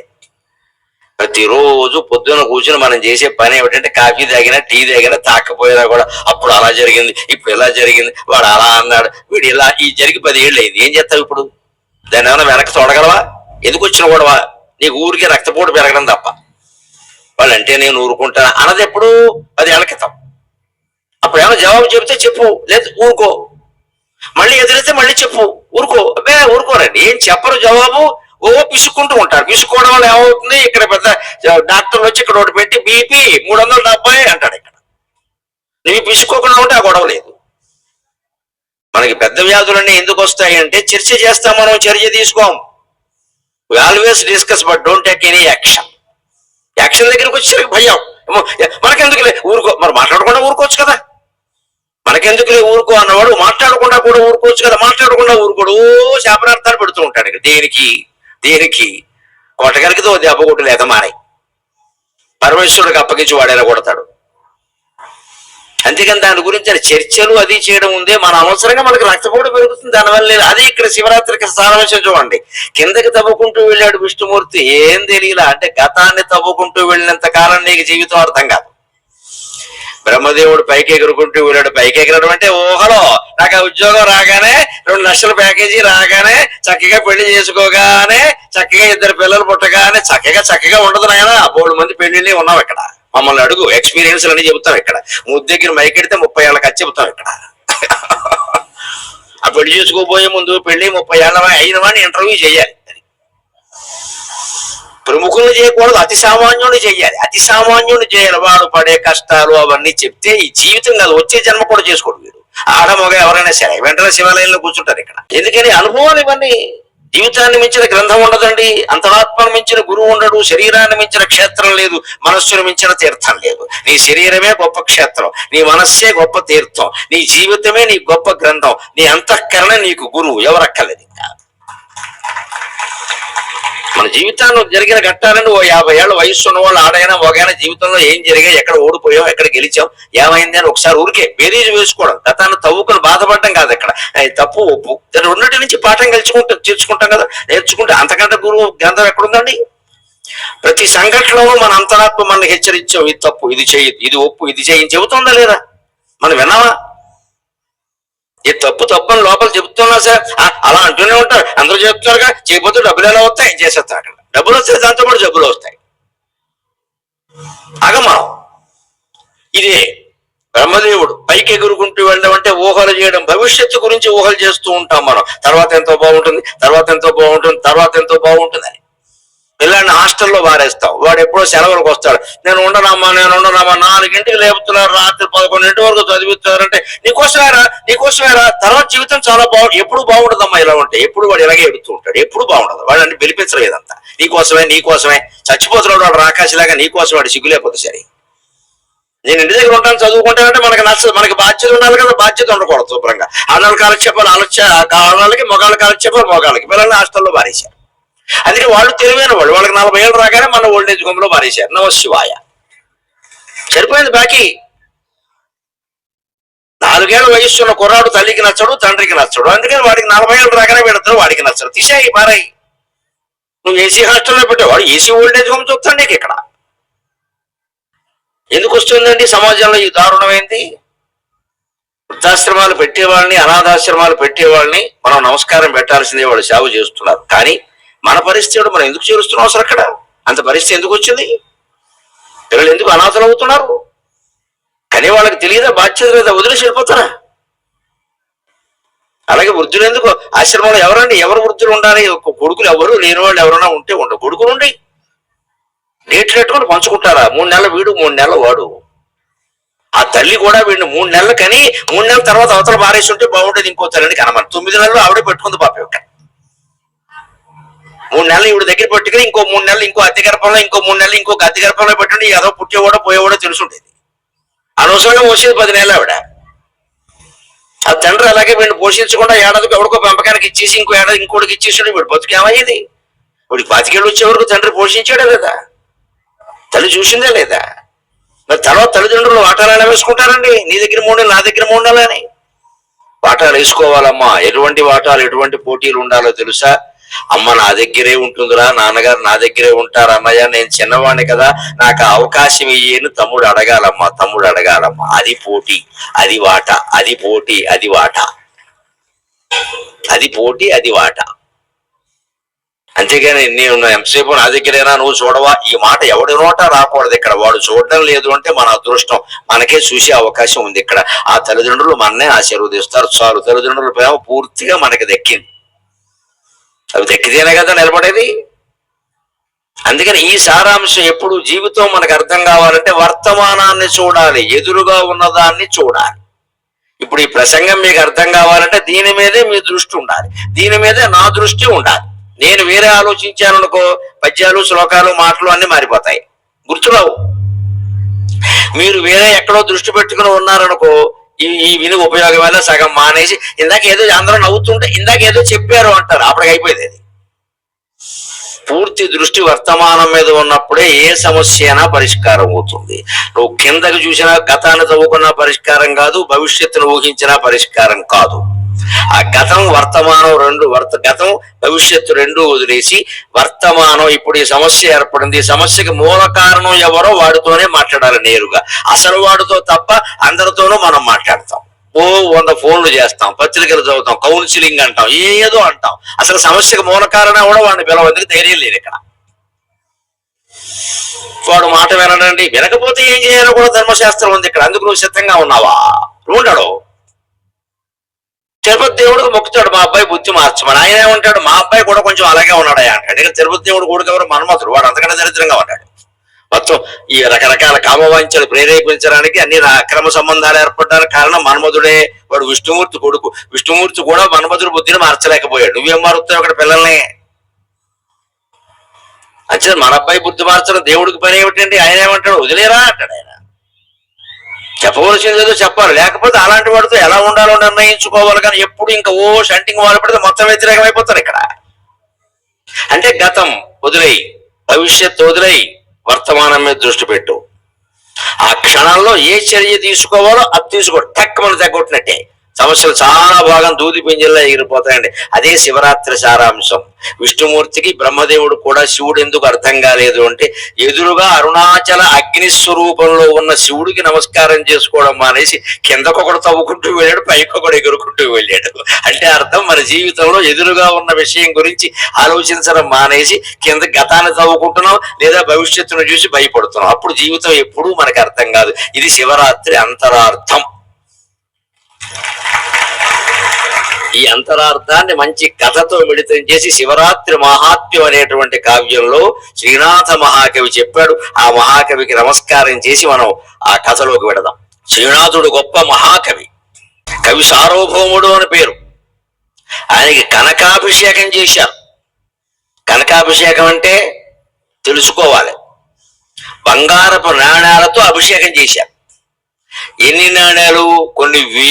కొన్ని వేల నాణ్యాలతో ఆయనకి అభిషేకం చేశారు. ప్రౌఢదేవరాయల యొక్క ఆస్థానంలో కొన్ని వేల బంగారు నాణ్యాలు ఆయన మీద, శివుడి మీద నీళ్లు పోసినట్టే పోశారు. ఈయన ఎటువంటి వాడంటే శుభ్రంగా పంచగట్టుకుని ఇలా కూర్చుని, వాళ్ళ భార్య పేరు శ్రీదేవి, ఆవిడ కూడా పక్కన కూర్చుని ఉండగా, ఏం శ్రీదేవి బాగుందా అని చూస్తూ వెళ్ళేటప్పుడు ఒక్క నాణ్యం కూడా పట్టుకెళ్ళలేదు. అందుకే శ్రీనాథుడి బతుకు అడ్డాకులు అయిపోయింది చివరికి. మొత్తం నాణ్యాలు అక్కడ వదిలేశాడు. నాకు అభిషేకం చేసిన నాణ్యాలు నాకేమిటి అని వదిలేశాడు. సంపాదించిందంతా ఖర్చు పెట్టేశాడు.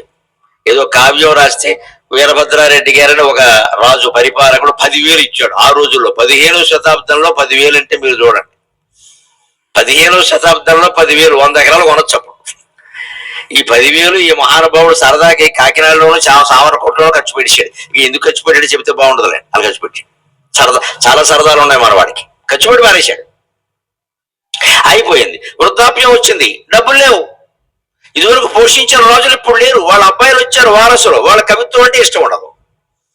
వారసుల పరిపాలనలు ఎలా ఉంటాడు? తండ్రి ఉన్నట్టుగా కొడుకు ఉండాలని ఏం లేదండి. తండ్రి ఉన్నట్టుగా కొడుకు ఉండాలని ఏం లేదు ఇక్కడ. పైగా తరాలు ఎలా ఉంటాయంటే, కర్మకొద్ది కలియుగంలో తాతగారికి ఉన్న ఔదార్యం ఈ తండ్రికి ఉండదు, తండ్రికి ఉన్న ఔదార్యం కూడా ఈ కొడుకు ఉండదు. మొత్తం మారిపోతుంది విధానం అంతా.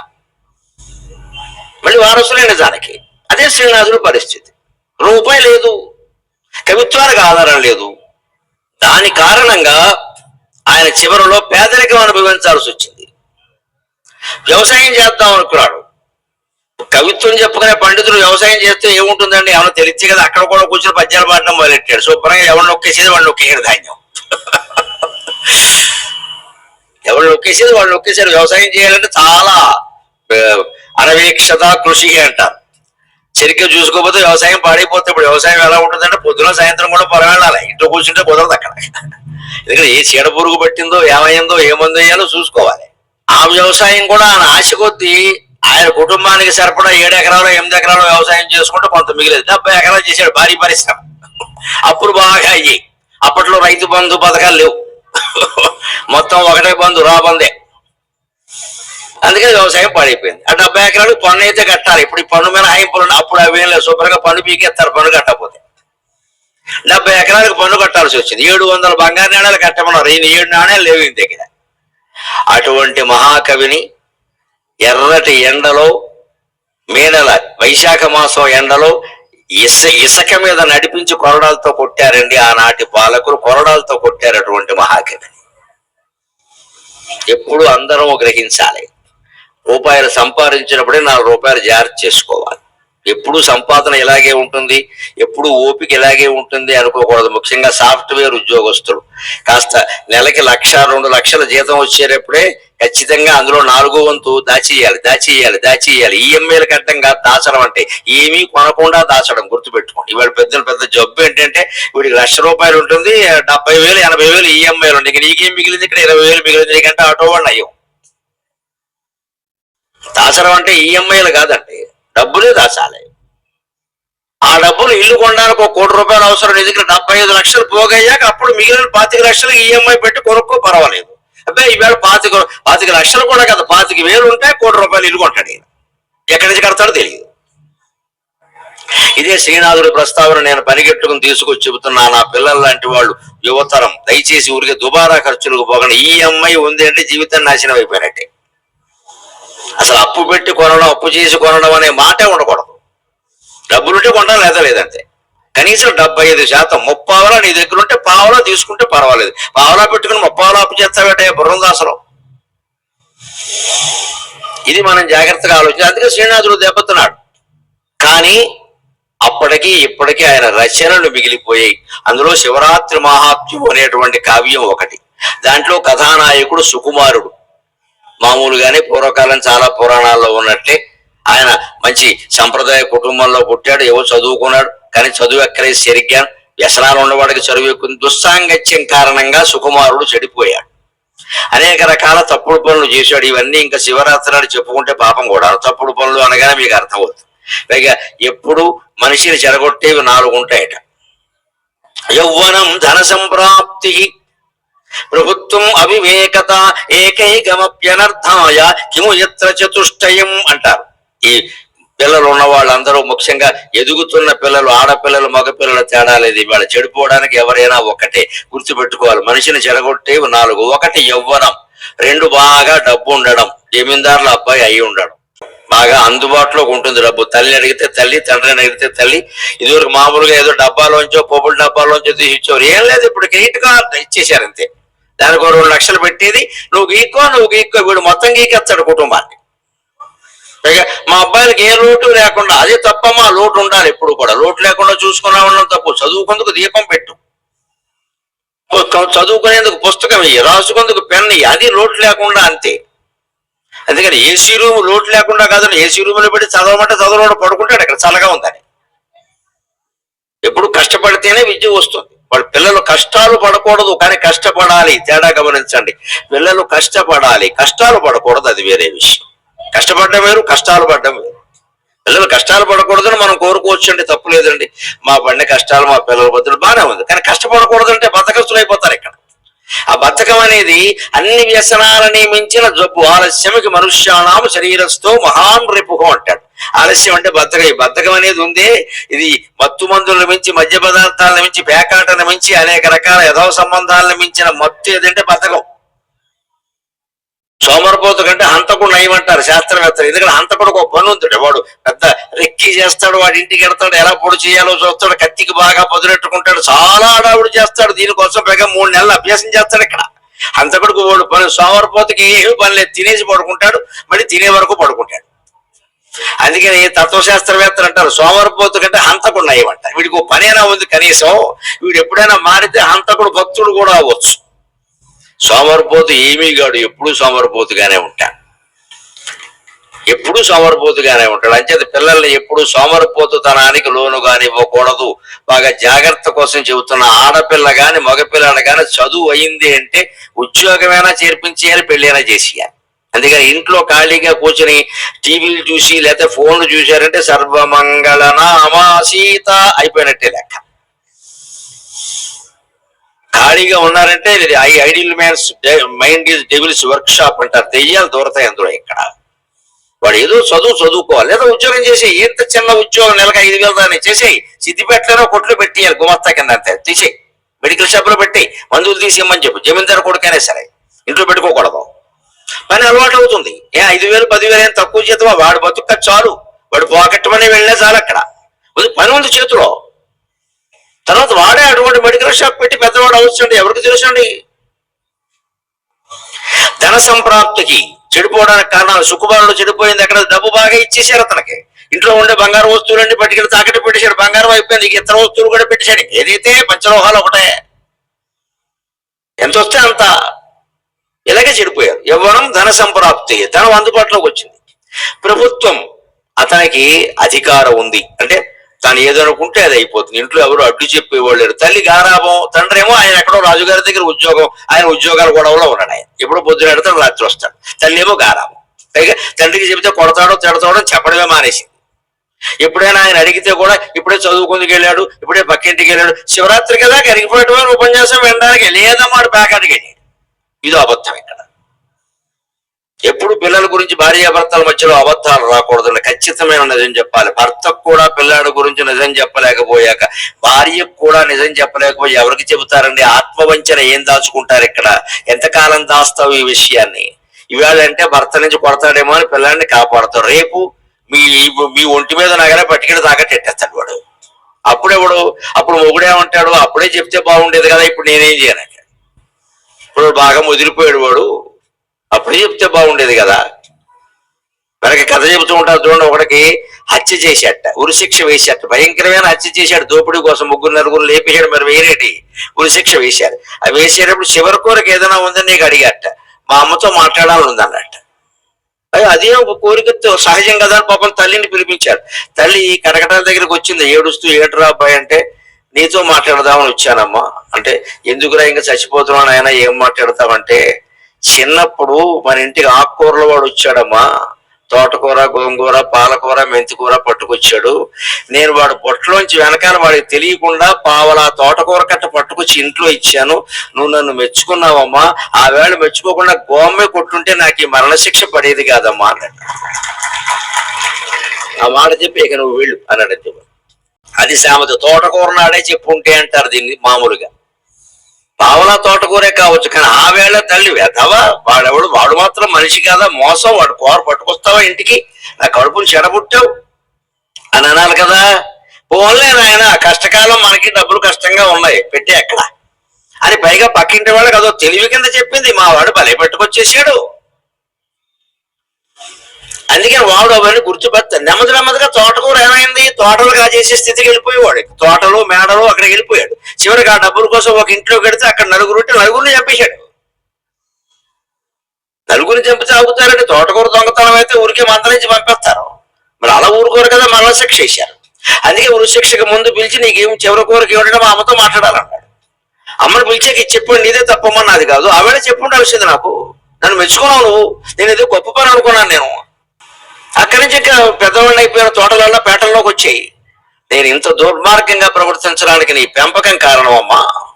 నువ్వు కనీసం నాన్నగారికి చెప్పి నన్ను కొట్టించలేదు, దాచేసావు ఇక్కడ. నీకు నమస్కారం, ఈవేళ పుత్రుడు వెళ్ళిపోతున్నాడు. నాదేం పోయిందమ్మా, చచ్చిపోతున్నాను కదా. ఉరి తీసేటప్పుడు కొంచెం కష్టంగా ఉంటుంది, ఏదో నమశివాయ అనుకుంటే పోతాం, దానికే ఉంది. కొడుకు పోయిన క్షోభ జీవితాంతం నిన్ను పీడిస్తూనే ఉంటుంది కదా, తోటకూర గుర్తు తెచ్చుకొని చెప్పాడు ఖచ్చితంగా. ఇది మనం అందరం గుర్తుపెట్టుకోవాలి. అబద్ధాలు ఆడేటప్పుడు, ఒకరి రహస్యాలు ఒకరి దగ్గర దాచేటప్పుడు గుర్తుపెట్టుకోవాలి ఖచ్చితంగా. ప్రభుత్వం యవ్వనం మొదటి కారణం, ప్రభుత్వం రెండో కారణం, ధన సంప్రాప్తి మూడో కారణం, నాలుగోది అవివేకం, మంచి చెడ్డ తెలియకపోవడం. అవివేకం అంటే ఇవాళ డబ్బులు బాగా ఆడుతున్నప్పుడు మంచి చెడ్డ తెలియవండి, ఊరికే ఖర్చు పెట్టేస్తారు. 4 ఫ్రెండ్స్ హోటల్కి వెళ్తారు, శుభ్రంగా 4,000 ఖర్చు పెట్టేస్తారు. ఏమిటయ్యా అంటే బిర్యానీ అంటాడు. ఈ బిర్యానీ అక్కడ పెట్టుకుని వీడు ఫోటో తీస్తాడు, తీసి దాన్ని ఎవడికో పెడతాడు. వాడు వావ్ అంటాడు, వీడు బ్రేవ్ అంటాడు. ఇక్కడ ఈరోజు బిల్లు వాడు వచ్చి చావు అని అక్కడ పెడతాడు. అక్కడ బావు అయింది, బ్రేవ్ అయింది, చావు అయింది. ఇక్కడ నువ్వు చేసిందే తప్పు పని. ఈ దిక్కుమాలిన బిర్యానీ తిన్న దీని మళ్ళీ ఫోటో పెడతావు ఇక్కడ వాడు కూడా తగలబడ్డానికే. దీనికోసం 4,000 పిల్లలు. ఎవడు సంపాదన? బాబు సంపాదన. వీడేమో సంపాదించాడా? అమ్మ బాబు సంపాదించారు. సొమ్ము ఖర్చు పెడతారని అలాగా. అదే అవివేకత. దేనికి ఖర్చు పెట్టాలి? నీకు ఎందుకు ఇచ్చారు డబ్బులు? అందుకే డబ్బులు ఇస్తున్నావు అంటే తల్లిదండ్రులు వెనకాల ఏం జరుగుతుందో చూసుకోవాలి. అమ్మాయి అయినా అబ్బాయి అయినా ఎవరిని నమ్మడానికి వెళ్ళేది వేళ. పోలీసులు ఎదురుగా ఉండగా చెబుతున్నారు, డ్రంక్ అండ్ డ్రైవ్ లో హైదరాబాద్ లో అబ్బాయిలు ఎంతమంది పట్టుబడుతున్నారు, అమ్మాయిలు అంతమంది పట్టుబడుతున్నారు. నమశివాయ నమశివాయ. దేశంలో సమానత్వం పూర్తిగా వచ్చేసింది. మహిళా దినోత్సవం నాడు చెప్పుకోవచ్చు అనమాట. చెడిపోవడంలో అందరూ ఒకటే. చెప్పమని నేను చెప్తాను, డ్రంక్ అండ్ డ్రైవ్ లో పట్టుబడుతున్న వాళ్ళు అమ్మాయిలు కూడా ఎక్కువ ఉన్నారు. ఎందుకు వస్తుందండి? పైగా ఆపేసి నన్ను పట్టుకుంటావా అని వాళ్ళ నాన్నకు ఫోన్. అయితే మీ నాన్న అయితే ఏంటి ఇక్కడ పట్టుకున్న పోలీసు ఏం కావాలి? వాళ్ళ నాన్నకు ఫోన్. ఇక్కడ పోలీసులు కొట్టడం, ఇష్టం వచ్చినట్టు మాట్లాడడం. అమ్మాయిలు అబ్బాయిలు అందరూ నువ్వు చేసింది తప్ప మరి నువ్వు ఫోన్ చేసి తిడతావు. ఇక్కడ పోలీసులు వాళ్ళ డ్యూటీ చేయాలా వద్దా? అదే ఉద్యోగం మనకొస్తే ఎవరైనా వ్యవస్థను సరి చేయడానికి ఎవరు భగవంతుడు ఎవరు లేరండి. ఇక్కడ శివుడేమి దిగిరాడండి. వ్యవస్థను సరిచేయడానికి ఉన్నటువంటి పోలీసు వ్యవస్థ, న్యాయ వ్యవస్థ, దేవాలయ వ్యవస్థ, విద్యా వ్యవస్థ, వైద్య వ్యవస్థ అందరిలోనూ మనం అందరం ఉన్నాం. మనం అందరం సక్రమంగా పనిచేస్తేనే వ్యవస్థ బాగుంటుంది. ఆ వ్యవస్థ బాగుండడానికే ఆధ్యాత్మికత. అందుకే సుకుమారుడు కథ. ఆయన చెడిపోయాడు పూర్తిగా. ఎంతవరకు వెళ్ళిపోయిందో సర్వభ్రష్టుడే తండ్రి ఇంట్లోంచి గెంటేసే వరకు వెళ్ళింది. 5-6 రోజులు అన్నం లేకుండా తిరిగాడు. అప్పుడు గుర్తొచ్చింది మనవాడికి తల్లి. అరుణగభస్తి బింబముదయాత్రిపయిన్ బొడతేరమ్మా. అమ్మా అమ్మా ఎంత ప్రేమగా నన్ను పెంచావు. నేను తెల్లారి లేవగానే బిడ్డకి ఆకలిస్తుందని శుభ్రంగా పెరుగన్నం దాచిపెట్టి అందులో ఆవకాయ మొక్కేసి నాకు పెట్టేదాని. మా మొహంగా అడిగేవా కూడా అని కూడా అడిగేదానివి కాదు. అటువంటి తల్లి ఇప్పుడు ఎక్కడైనా ఉందా? అరుణగభస్తి బింబముదయాత్రిపయిన్ బొడతేర గిన్నెలో పెరుగును వంటకంబు వడబింది జలుంగుడు వంగబెట్టు నిర్భర కరుణాతురీణయగు ప్రాణము ప్రాణము తల్లి ఉన్నదే. అరుణగభస్తి బింబముదయాత్రిపయిన్ బొడతేర గిన్నెలో పెరుగును వంటకంబు వడపింది జలుంగుడు వంగబెట్టు నిర్భర కరుణాతురీణయగు ప్రాణము ప్రాణము తల్లియున్నదే. హరహరా హరహరా హరహరా ఎవరింక కడుపారసి పెట్టుదురు ఈప్సితాన్నము. హరహర ఎవరింక కడుపారసి పెట్టుదురు ఈప్సితాన్నముల్ అని బాధపడ్డట. ఈ పద్యం ఎందుకోసం చెప్పుకుంటున్నాం ప్రత్యేకంగా అంటే, అంత కష్టం రావడానికి ముందే, ఆ దురవస్థ రావడానికి ముందే మేల్కొని ఉంటే జీవితం ఎంత బాగుండేది. ఇప్పుడు ఏమంటున్నాడు అంటే, ఊళ్ళో తండ్రి ఇంట్లోంచి గెంటేశాక ఎక్కడెక్కడో బతికి అన్నం కూడా లేకపోయాక అనుకుంటున్నాడు, అరుణగభస్తి బింబముదయాద్రిపయిన్ బొడతేర. ఇంకా సూర్యబింబం ఇంకా ఉదయించనే లేదమ్మా. పొడుస్తూ బాలుడు పొన్న పూచాయ పొన్న పువ్వు మీద పగడంపు పొడిచాయ. శ్రీ సూర్యనారాయణ మేలుకో హరి సూర్యనారాయణ. ఉదయిస్తూ బాలుడు ఉల్లి పూచాయ ఉల్లి పువ్వు మీద ఉగ్రంపు పొడిచాయ. శ్రీ సూర్యనారాయణ మేలుకు హరి సూర్యనారాయణ. గడి ఎక్కి బాలుడు కంబ పూచాయ కంబ పువ్వు మీద కాకరి పొడిచాయ. శ్రీ సూర్యనారాయణ మేలుకు హరి సూర్యనారాయణ. సూర్యనారాయణ మూర్తి ప్రతి దశలోనూ ఎలా ఉంటాడో రచించినటువంటి పాట. మా అమ్మగారు పాడేవారు, మాకు వచ్చింది అంతే, వేరే ఎక్కడా చదవలేదు. పిల్లల్ని పెంచేటప్పుడు ఈ పాటలు బాగా నేర్పాలి. మా దేవుళ్ళ మీద ఉండే పాటలు పాడి నేర్పాలి. వాళ్ళ దాన్ని వాళ్ళు వదిలేయకూడదు. మా చిన్నతనంలో ఆకాశవాణి ఉండేది, రేడియో. ప్రతిరోజు భక్తి గీతాలు వచ్చేవి 6:30 నుంచి 7 వరకు. ప్రతిరోజు 6 నుంచి 6:30 ప్రారంభమే భక్తి గీతాలు అంతే. ఏదో శుక్రవారం ఆదివారాల్లో వేరే మతాలు కూడా వేసేవారు, దేశం కాబట్టి అని. సాధారణంగా హిందూ ధర్మమే ఎక్కువ ఉంటుంది. ఆదివారం నాడు సూర్యనారాయణమూర్తి స్తోత్రం కింద ఈ పాట వేసేవారు. మేము అప్పుడు విన్నాం, మా అమ్మగారు పాడుతుంటే చూసాం. అలాగ బాధపడుతున్నాడు ఇక్కడ. సూర్యనారాయణమూర్తిని తలుచుకుని ఇంకా సూర్యుడు పొడగట్టకుండానే, ఉదయించకుండానే, గడి ఎక్కకుండానే నేను ఇంకా నిద్రలే అవ్వకపోయినా సరే, ఒరే సుకుమారా సుకుమారా, అసలే సుకుమారమైన శరీరమరా, అన్నం తిని ఎప్పుడో రాత్రి తిన్నావురా, ఎందుకు వచ్చిందిరా లేపి నాకు సద్దన్నంలో మళ్ళీ ఊరగా వేసి పెరుగు వేసి అన్నీ వేసి పెట్టేదానివమ్మా. అరుణగభస్తి బింబముదయాత్రిపయన్బొడతేర గిన్నెలో పెరుగును వంటకంబు వడపిందిజులుంగుడు వంగబెట్టు. వడపిందేలంటే ఆవకాయ బద్దలు, మామిడి పిందులు పుల్ల పుల్లగా ఉంటాయి నంచుకుని తినడానికి. నిర్భర కరుణాధురీనయగు ప్రాణము ప్రాణము తల్లి ఉన్నది. అనంతమైన కరుణ కలిగిన నా తల్లి ఉందా ఎక్కడే? నా ప్రాణానికి ప్రాణంలా నన్ను పెంచింది కదా. అరకర్ర ఎవరింక కడుపు అరసి పెట్టుదు రిప్సితాన్నములు. ఇంకా అరసి పెట్టడం తల్లికి మిగిలిన వాళ్ళకి తేడా గమనించండి. ఒక తల్లి భార్య మాత్రమే ఆకలిని గమనించి పెడతారు, భర్తకైనా కొడుకైనా. అరసి అంటే ఆ గమనించి, అంటే బిడ్డ వెళ్ళి ఆకలి అవుతుందని అడగక్కర్లేదు, అడగకుండానే తల్లి చూరే ఎప్పుడు తిన్నావు రా, పొద్దున 11ంటికి 5 అయింది, ఏం మాట్లాడవు అని. ఎంత శివరాత్రి ఉపవాసం అమ్మా అని చెప్పినా సరే అట్టుపండు తినచ్చు, పాలు తాగచ్చు, మజ్జిగ తాగచ్చు, ఏదో ఒకటి చెప్పి ఆవిడ తినదు, మన తినమాట. ఆవిడ తినదు. మళ్ళీ మేము ఉంటామరా పెద్దవాళ్ళ, నీకెందుకు తినచ్చమ్మా అని అవసరమైతే మా ఓటు కలిసి చెప్పించేస్తూ చెప్పండి మా వాడు పొద్దు నుంచి మానేసాడు. నిజంగా సందర్భం వచ్చింది కాబట్టి చెబుతున్నాను, కటిక ఉపవాసాలు చేయకూడదండి. మనకి ఏదో చేదస్తం ఉంటుంది, ముఖ్యంగా మహిళలకు ఉంటుందమ్మా, తగ్గించుకోవాలి. కటిక ఉపవాసాలు చేయకూడదు, అలా ఎక్కడా చేయమని చెప్పలేదు. శ్రీకృష్ణుడు భగవద్గీతలో స్వయంగా ఖండించాడు. నువ్వు అన్నం తినట్లేదు అంటే నన్ను కూడా మార్చేస్తున్నావు అన్నాడు ఆయన. లోపల ఆత్మారాముడని జీవుడు రూపంలో దేవుడు ఉంటాడు. మాం జైవాంత శరీరస్థం కలిసి ఎంతగా అంటాడు. లోపల ఉన్న నన్ను కూడా మార్చేస్తున్నావు, అట్టుబడి పెట్టవయ్యా అంటాడు. జీవుడు రూపంలో ఉన్నవాడు కూడా దేవుడే. ఆ జీవుడు ఆకలి తీరాలి. అందుకే మనం ఏం చేయాలంటే ఉపవాసం చేస్తే దోషమేం లేదు. స్పష్టంగా శాస్త్రం తెలిసే చెబుతున్నా. పిచ్చి ఉపవాసాలు చేయకుండా దానివల్ల దేవుడికి ఏమో మనస్సు కరగదు. మనం ఎందుకలా ఆలోచిస్తాము అంటే, చిన్నపిల్లలు చూడండి, అన్నం మానేసి కూర్చుంటే తండ్రి మనస్సు తల్లి మనస్సు కరిగిపోతుంది. వాడు ఏం తినలేదు చేయకూడని పని కూడా చేసేస్తారు వాడి కోసం. ఇలాగ మనం దేవుడి విషయంలో కూడా ఆలోచిస్తాం. మన కోరిక తీరాలంటే కటిక ఉపవాసం, వానికి మంటెత్తిపోతుంది, వెధవా నీ కోరిక తీర్చే పని నాకే ఉంటా. నువ్వు కోరిందే వెధవ కోరిక, దానికి మళ్ళీ ఉపవాసం చేస్తావు, ఇక్కడ చావంటాడు ఆయన. మోకాళ్ళ మీద నీ కొండకి నడుచొస్తావు, తినగా వెళ్ళొచ్చు కదా, మోకాలు ఎందుకు? ఎంత పిచ్చిపోలు ఇవన్నీ. ఎందుకంటే దేవుడికి ఏదో మనస్సు కరిగిపోద్ది. కరగదమ్మా అలాగా. అబద్ధం ఆడకుండా ఉండరా, ధర్మానికి కట్టుబడి ఉండరా అని అవన్నీ సర్లే మోకాళ్ళ మీద నడుస్తాయి. ఎవరికి కావాలి నీ మోకాళ్ళు మీ కాళ్ళు? ఇక్కడ ఈ ప్రక్రియలన్నీ చేస్తూ ఉండం. మనం 100 ప్రదక్షిణాలు చేస్తాం, మోకాళ్ళ మీద నడుస్తాం, ధర్మాన్ని పాటించాం, సత్యాన్ని కాపాడం. భగవంతుడికి కావలసింది సత్య ధర్మాలు. యత సత్యం యతో ధర్మః యతో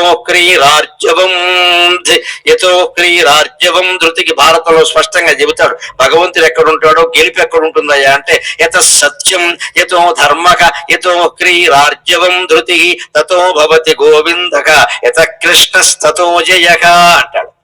ఎక్కడ సత్యమే మాట్లాడుతూ ఉంటారో, ఎక్కడ ధర్మమే పాటిస్తూ ఉంటారో, ఎతో క్రీకి చెడ్డ పని చేయడానికి సిగ్గుపడుతూ ఉంటారో, ఆడవాళ్ళైనా మగవాళ్ళైనా, ఆర్జవం రుజుత్వం సరళ స్వభావం, హాయిగా ఉదారంగా శుభంగా మాట్లాడడం, ప్రియంగా మాట్లాడడం ఎక్కడ ఉంటుందో, అలాగే ధృతికి ధైర్యం ఎక్కడ ఉంటుందో, తతో భవతి గోవిందః అక్కడ భగవంతుడైన కృష్ణ పరమాత్మ ఉంటాడు. ఇక కృష్ణ పరమాత్మ ఉన్న చోట జయం ఉంటుందని వేరే చెప్పక్కల్లా. పాండవులు ఎందుకు జయించారంటే కృష్ణుడు ఉన్నాడు కాబట్టి.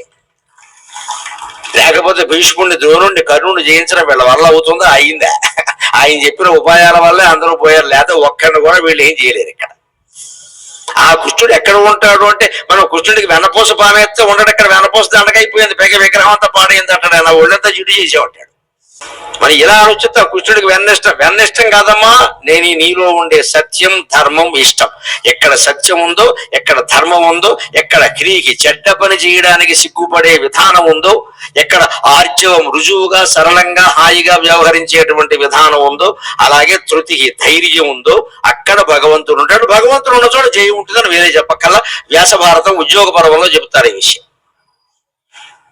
అందుకని అవన్నీ ఉండాలి. లేనప్పుడు ఎందుకు ఇవన్నీ? అందుకని తల్లి గురించి బాధపడుతూ అనుకుంటాడు, ఎవరు ఇంకా కడుపు ఆరసి పెట్టెదురు. తల్లి ప్రేమకి తండ్రి ప్రేమకి మిగిలిన బయట వాళ్ళ ప్రేమకి తేడా ఏమిటంటే, పొద్దున అనగా తినలేడు, తినలేదు అని అడిగి పెడుతుంది. అమ్మా పుట్ట చూసి పెట్టేవాళ్ళు ఇంకెవరైనా ఉన్నారా నాకు? హర్రకర్ర ఎవరింక కడుపు ఆరసి పెట్టుదురు ఇప్సితాన్నముల్ అన్నవాడికి ఆ రోజు అదృష్టం కొద్దీ శివరాత్రి అయింది. ఇలా 5-6 రోజులు ఉపవాసం చేశాక ఆ శివరాత్రి నాడు వీడు గుళ్ళోకి వెళ్ళాడు. ఎందుకంటే శివుడి మీద భక్తి కాదు, ప్రసాదాలు బాగా పెడతారని. దానికోసం గుళ్ళోకి వెళ్ళినా పర్వాలేదు. చిన్నపిల్లల్ని గుళ్ళోకి తీసుకెళ్లాలంటే మంచి ఆకర్షణీయమైన ప్రసాదాలు చేయించాలి. మా చిన్నతనంలో చిట్టి గారెలను పెట్టేవారు, ఇంతంత ఉంటాయి. అవి ఎన్ని తిన్నా ఆకలి తీర, సరదా తినవే. అలాగా స్నాక్స్ అంటే అప్పుడు అవి చిట్టి గారెలు ఎంత ఉంటాయి, ఓ నవ్వుతూ ఉంటే సరదాగా నవలాలు పెట్టేది. మంచి బాగా ఊళ్ళో దేవుడి ప్రసాదం ఏమో పూజారి గారి వంట శక్తితో పాటుగా దైవానుగ్రహం కూడా అందులో చేరేది. మహా రుచిగా ఉండేవి. ఒక్కోసారి రెండోసారి కూడా వెళ్ళే వాళ్ళ ప్రసాదాన్ని కొడదొక్కేసి. ప్రసాదం అంత బాగుండే, దేవుడి గురించి మాకేం తెలుసు. కానీ ఆ చిట్టిగారులు తిన్న మహిమే తాడేపల్లిగూడెం దగ్గర బోడబోడ గ్రహారంలో రామలింగేశ్వర స్వామి ఆలయంలో దేవీ నవరాత్రుల్లో చిట్టిగారులు తిన్న మహిమే ఈ మనిషిని వేళ పద్మశ్రీ బిరుదు అంకితుడిని చేసింది. అనుమానం లేదు. ఆ చిట్టిగారుల కోసమే గుళ్ళో కడతాం. తర్వాత నెమ్మదిగా శివుడు అర్థమవుతాడు మనకి. ఆ రూపాన్ని చూస్తుంటే దేవుడు ఇలా ఉన్నాడు, శివుడేమో ఇలా ఉన్నాడు, విష్ణుమూర్తి ఏమో అలా ఉన్నాడు, రాముడేమో ఇంకోలా ఉన్నాడు, కృష్ణుడేమో ఇంకోలా. మనం హిందువులు చేసుకున్న అదృష్టం అండి. 3,000,000 దేవతలు 3,000,000 ఆకారాల్లో ఉంటారు. మన అదృష్టం, మన అదృష్టం. ఎప్పుడైనా కాస్త ఓ దేవుణ్ణి చూసి చూసి విసుగొస్తే పట్టి మరిచేసి మనకేం అయిపోతుంది. శ్రీరామనవమి చేసేస్తాం, కృష్ణాష్టమి చేసేస్తాం, శివరాత్రి చేసేస్తాం, ఎప్పుడు పండగలే. పైగా హిందూ మతం వల్ల గొప్ప ప్రయోజనం ఏమిటంటే నెలకు 2 సెలవులు ఖాయం. 2 పండగలు ఖచ్చితంగా ఉంటాయి. కార్తీక మాసం వస్తే మొత్తం పండగలే. ఎక్కడ చూసినా నోములు, వ్రతాలు, దీపాలు కళకళ ఆడిపోతుండే. ఇటువంటి మతం సృష్టి మొత్తం మీద మరొకటి ఉండే అవకాశం లేదండి. హిందువులుగా పుట్టాలి, హిందువులుగానే జీవించాలి, హిందువులుగానే మరణించాలి. మనకి ఎప్పుడైనా ఓ దేవుడి మీద కొంచెం విసుగు అపనమ్మకం వచ్చేవారు కదా, మన దగ్గరే 10 మంది ఉన్నారు. మత మార్పుడు మనకి దేనికి కర్మ? రాముడు నచ్చలేదనుకో కృష్ణుడు, కృష్ణుడు నచ్చలేదనుకో శివుడు, అంతమంది నచ్చకపోతే అయ్యప్ప స్వామి స్వామి అంటామంతే లెక్క. గొడవ లేదు. ఇంకా రారాపై శబరిమల చూసుకుంటానంటాడు ఆయన. ఇంతమంది మన దగ్గరే ఉన్నారండి. అంటే మనస్సు ఎందుకు హిందూ మతంలో ఇన్ని దేవతా రూపాలు ఉంటాయి? ఇన్ని దేవతా రూపాలు ఎందుకు? ఎవరు కల్పించినవి కాదండి, భగవంతుడు ధరించాడు, ఇవన్నీ అవతరించాడు ఆయన. ఎందుకు ఇన్ని రకాలుగా అవతరించాడు అంటే ఒకటే లెక్క, మనస్సు ఎప్పుడు వైవిధ్యాన్ని కోరుతుంది. మనకి జీవితంలో కూడా బాగా ఎప్పుడు ఒకే వస్తువు, మనకు ఒకే పదార్థం తినలేము, ఒకే రకమైన బట్టలు కట్టుకోలేము, అంతే కదా. ఎంత బాగున్నదైనా ఒకే చీర ఎందుకు కడతారండి? విసుగొస్తుంది. ఏదైనా అలాగే పుస్తకాలు కూడా మారుస్తూ ఉండాలి, మనకి తరగతులు మారుస్తూ ఉండాలి, ప్రదేశాలు అస్తమానం ఇంట్లో కూర్చొని విసుగొస్తుంది, బయటికి వెళ్తూ ఉంటాం. అంటే మైండ్ నీడ్స్ వెరైటీ. మనస్సు ఎప్పుడు వైవిధ్యాన్ని కోరుతుంది. ఆ మనిషికి కావలసినటువంటి వైవిధ్యాన్ని దేవతల రూపంలో కూడా అందించిన ఏకైక మతం హిందూ మతం, ఏకైక ధర్మం హిందూ ధర్మం. నీకు మనసుకు విసుగొచ్చిందా? ఆయన వదిలే, ఈయన చూడు ఎంత బాగున్నాడో. ఆయన చేతిలో ధనుర్బాణాలు ఉంటాయి, ఈయన చేతిలో వేణు ఉంటుంది, ఇంకొక ఆయన చేతిలో ఏముండవు, శివలింగం అలా కూర్చుని ఉంటాడు అంతే. నీకు ఎవరిని చూడాలంటే వాళ్ళని చూడవయా. 10 ఆయుధాలు కావాలి, బెదవాడు కనకదుర్గ చేతులు 10 ఆయుధాలు తిరుగులేదు. ఇంకా చూసుకో, అక్కడ చూసుకో. లేదు పద్మాలు కావాలి, లక్ష్మీదేవి వీణ కావాలి, సరస్వతీదేవి, ఏది కావాలంటే అది దొరికి ఏకైక మతం హిందూ మతం. ఏది కావాలంటే అది, ఏ కోరిక తీరడానికైనా, ఏ భయం తీరడానికైనా. నేను ఫలానా ఆయుధానికి భయపడుతున్నా, ఆ ఆయుధం ఏదో దేవత చేతుల్లో ఉంటుంది, చూసుకోండి. ఆ ఆయుధంతో భయం పోతుంది మనకి. ఆయుధం ఆయన చేతుల్లో ఉంది ఇక్కడ.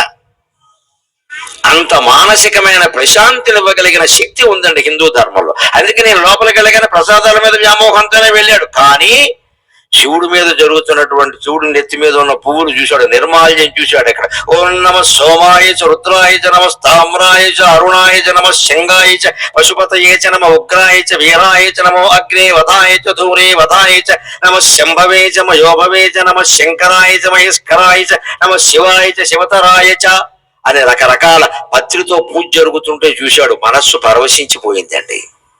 ఒక్కసారి చూస్తూ చూస్తూ ఉండగా కళ్ళ వెంట ధారగా కన్నీళ్లు వచ్చాయి సుకుమారుడికి. అది శివరాత్రి అన్న విషయం కూడా వీడికి తెలియదు. ఏదో జరుగుతోంది పూజ అనుకున్నాడు. ఎప్పుడైనా పంచాంగం చూస్తే కదా, తండ్రిని ఏమైనా అడిగితే కదా, శివరాత్రి నవరాత్రికి భేదం తెలిస్తే కదా వీడికి. ఏమీ తెలియదు. ఏమిటింత హడావుడి ఏదో తెలియదండి. అలాగ శివుని చూస్తూ ఉంటే ఎందుకు కంటి నీరిటుల ఎరుల ఓరిక పాలుచుండే, ఎందుకు కంటి నీరిటుల ఎరుల ఓరిక పారుచుండే, ఈ స్పందనలేమి, ఎందుకు ఇలా కన్నీళ్లు ఏరుల్లా పారుతున్నాయి, ఈ స్పందనలేమి, నీ గురించి ఒక్క మాట మాట్లాడినా, ఒక అభిషేకం చేసినా, ఒక అర్చన చేసినా నాకెందుకు స్వామి ఇలా కన్నీళ్లు ఏరుల్లా పారుతున్నాయి అని ఆశ్చర్యపోయి పక్క వాళ్ళని అడిగట్టి, ఏమిటండి అనుభూతి, ఆయన మీద అలా నిత్యం అర్చనలు జరుగుతుంటే నాకేమిటండి ఈ కన్నీళ్లు, చేసిన పాపాలన్నీ గుర్తొస్తున్నాయి, అవన్నీ కడిగేసుకున్నట్టుగా ఉంది, హృదయం నిర్మలంగా ఉంది అంటే అప్పుడు అక్కడ ఒక పండితుడు ఉండి, నాయన ఇవాళ శివరాత్రి అయ్యా నీకు తెలియదంటే, అంటే ఏమిటి అన్నట్ట. ఈయన దరిద్రం అది. ఎందుకు కంటి నీరిటుల ఎరుల ఓరిక పాలుచుండే, ఈ స్పందనలేమి, ఈ స్పందనలేమి ఇంతయును స్పష్టముగాదు, భగవత్ప్రియార్థమై కొందరు పాడుచుండ, కొందరు పాడుచుండ, కొంత విమర్శలు చేయుచుండ, ఎందుకో కుందును డెందమెల్ల కనుగొమ్ము, ఇది ఏ హృదయాభిషేకమో.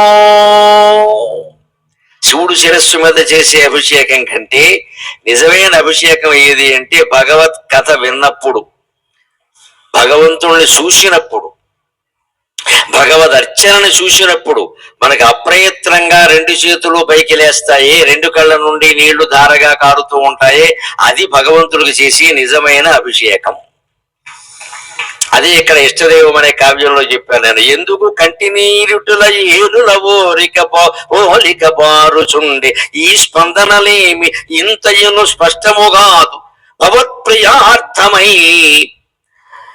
భగవంతుడి కోసం కొందరు పాడుచుండ, కొందరు చెప్పుచునుండ, ఎందుకో కుందును డెందమెల్ల కనుగొమ్ము, ఇది ఏ హృదయాభిషేకమో. ఎవరో కీర్తనలు పాడుతూ ఉంటే, ఎవరో ఏవో కథలు చెబుతూ ఉంటే మనస్సు అనుకోకుండా ద్రవించిపోతుంది. ఆ ద్రవించేటువంటి శక్తి మన మనస్సుకి లేకపోతే, ఆధ్యాత్మికతకి లేకపోతే, భక్తికి లేకపోతే, మూడు వైపులా మూడు సముద్రాలలాగా ఇంతమంది ఈ అసౌకర్యాల మధ్యలో కూర్చుని వింటారా అండి? ప్రత్యక్ష నిదర్శనం కదా. ఇక్కడ ఏమైనా సినిమా హాల్లో ఉన్నట్టుగా సిట్టింగ్ అరేంజ్మెంట్ ఏమైనా ఉందా? మధ్యలో పాప్కార్న్ డబ్బాలు ఏమైనా ఉన్నాయా? ఏమీ లేవయ్యే. కాలక్షేపంగా చూద్దాం, మధ్యలో ప్రకటనలు ఏమీ లేవయ్యా. ఒకటే మనిషి, పైగా ఇక్కడ మొత్తం సినిమా హీరోనేనే, హీరోయిన్ నేనే, విలన్ నేనే, దర్శకుడినేనే, సినిమా నేనే, మొత్తం నేనే. ఇక్కడ ఇంకొక లేడు. ఇక్కడ ఈ మనిషి 2.5 గంటల సినిమా చూపిస్తున్నాడు. ఇక్కడ ఈ 2.5 గంటల సినిమా దీని శివరాత్రి మహత్యాన్ని కథగా చేయాలంటే 200 కోట్లు అవుతుంది. 200 కోట్లు. ఇంత చేస్తే అది ఆడుతుందో ఆడదో తెలియదు ఇక్కడ. కానీ ఏమీ లేకుండా ఇంతమంది వచ్చి కూర్చొని సౌకర్యమా అసౌకర్యమా ఏమీ ఆలోచించకుండా వింటున్నారంటే ఒక్క భగవత్ కథ తప్ప మనిషి మనస్సును కరిగించగలిగింది మరొకటి లేదు.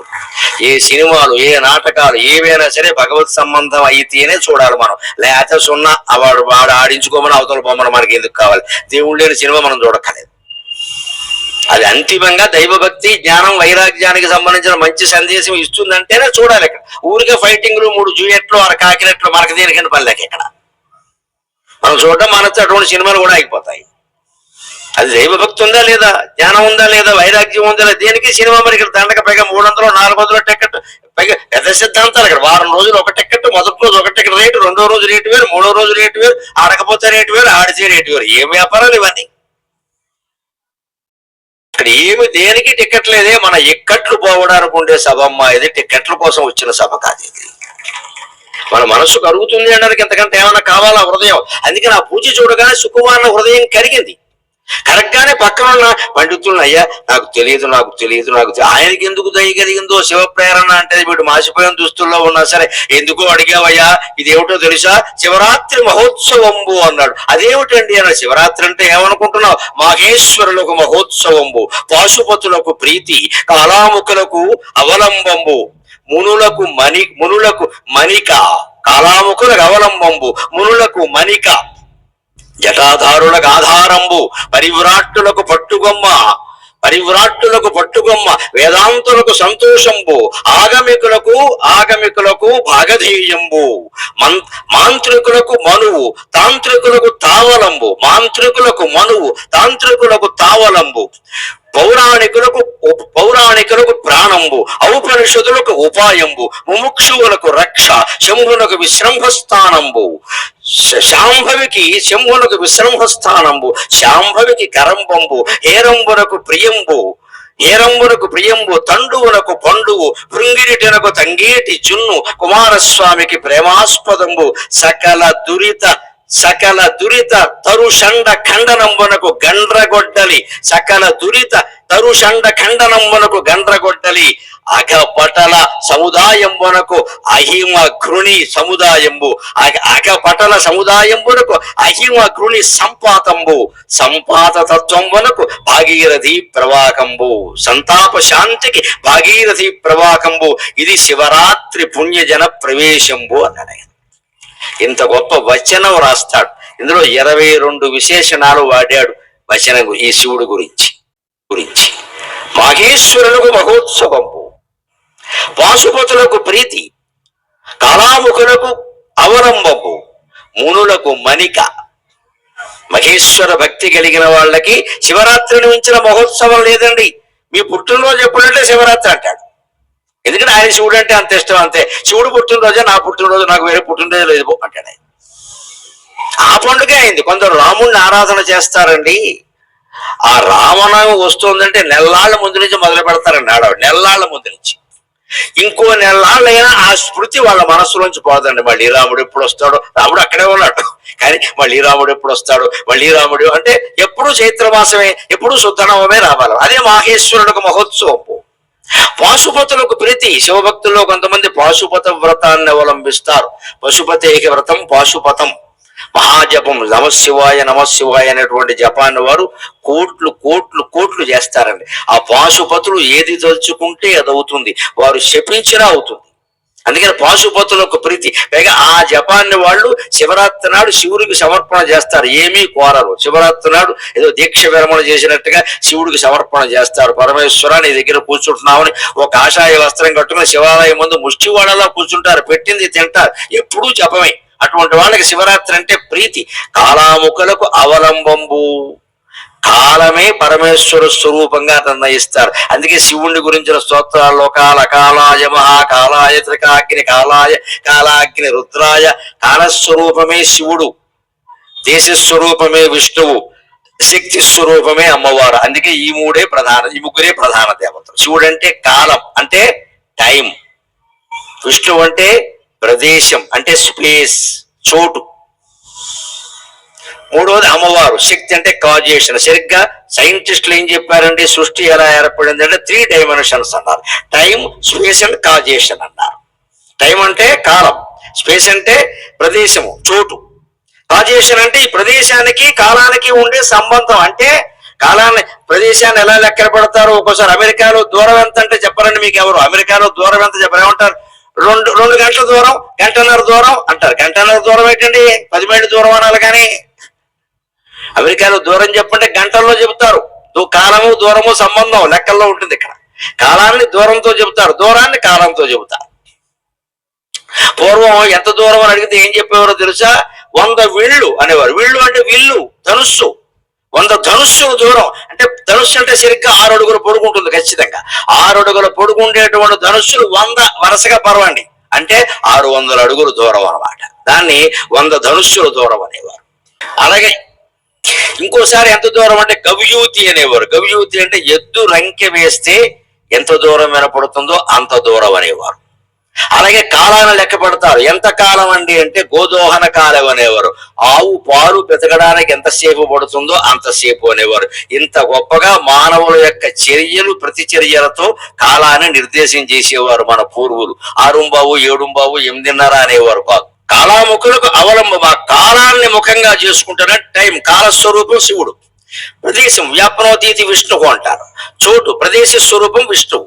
ఈ కాలానికి దూరానికి మధ్యలో ఉండే అనుబంధాన్ని కలిగించేది అమ్మవారు. అందుకే సరిగ్గా హిందూ ధర్మంలో శివపార్వతులు, కేశవుడు, శివపార్వతులు, విష్ణువు, ఈ ముగ్గురే. అంటే పరమ శాస్త్రీయంగా దేవతల్ని నిర్మాణం చేసి ఆ దేవతలను ఆరాధించండి అని చెప్పిన ఏకైక మతం హిందూ మతం. ఇది శాస్త్రీయమైన మతం. సృష్టికి ఏ 3 మూల కారణాలు ఆ 3ంటికే 3 దేవతా రూపాలు ఇచ్చారు. ఇక్కడ వీరి ముగ్గురిని అలా మీరు ఆరాధించండి అన్నారు. అందుకే కాలాముఖులు అంటారు. శివుణ్ణి కాలస్వరూపంగా భావిస్తారు వాళ్ళు.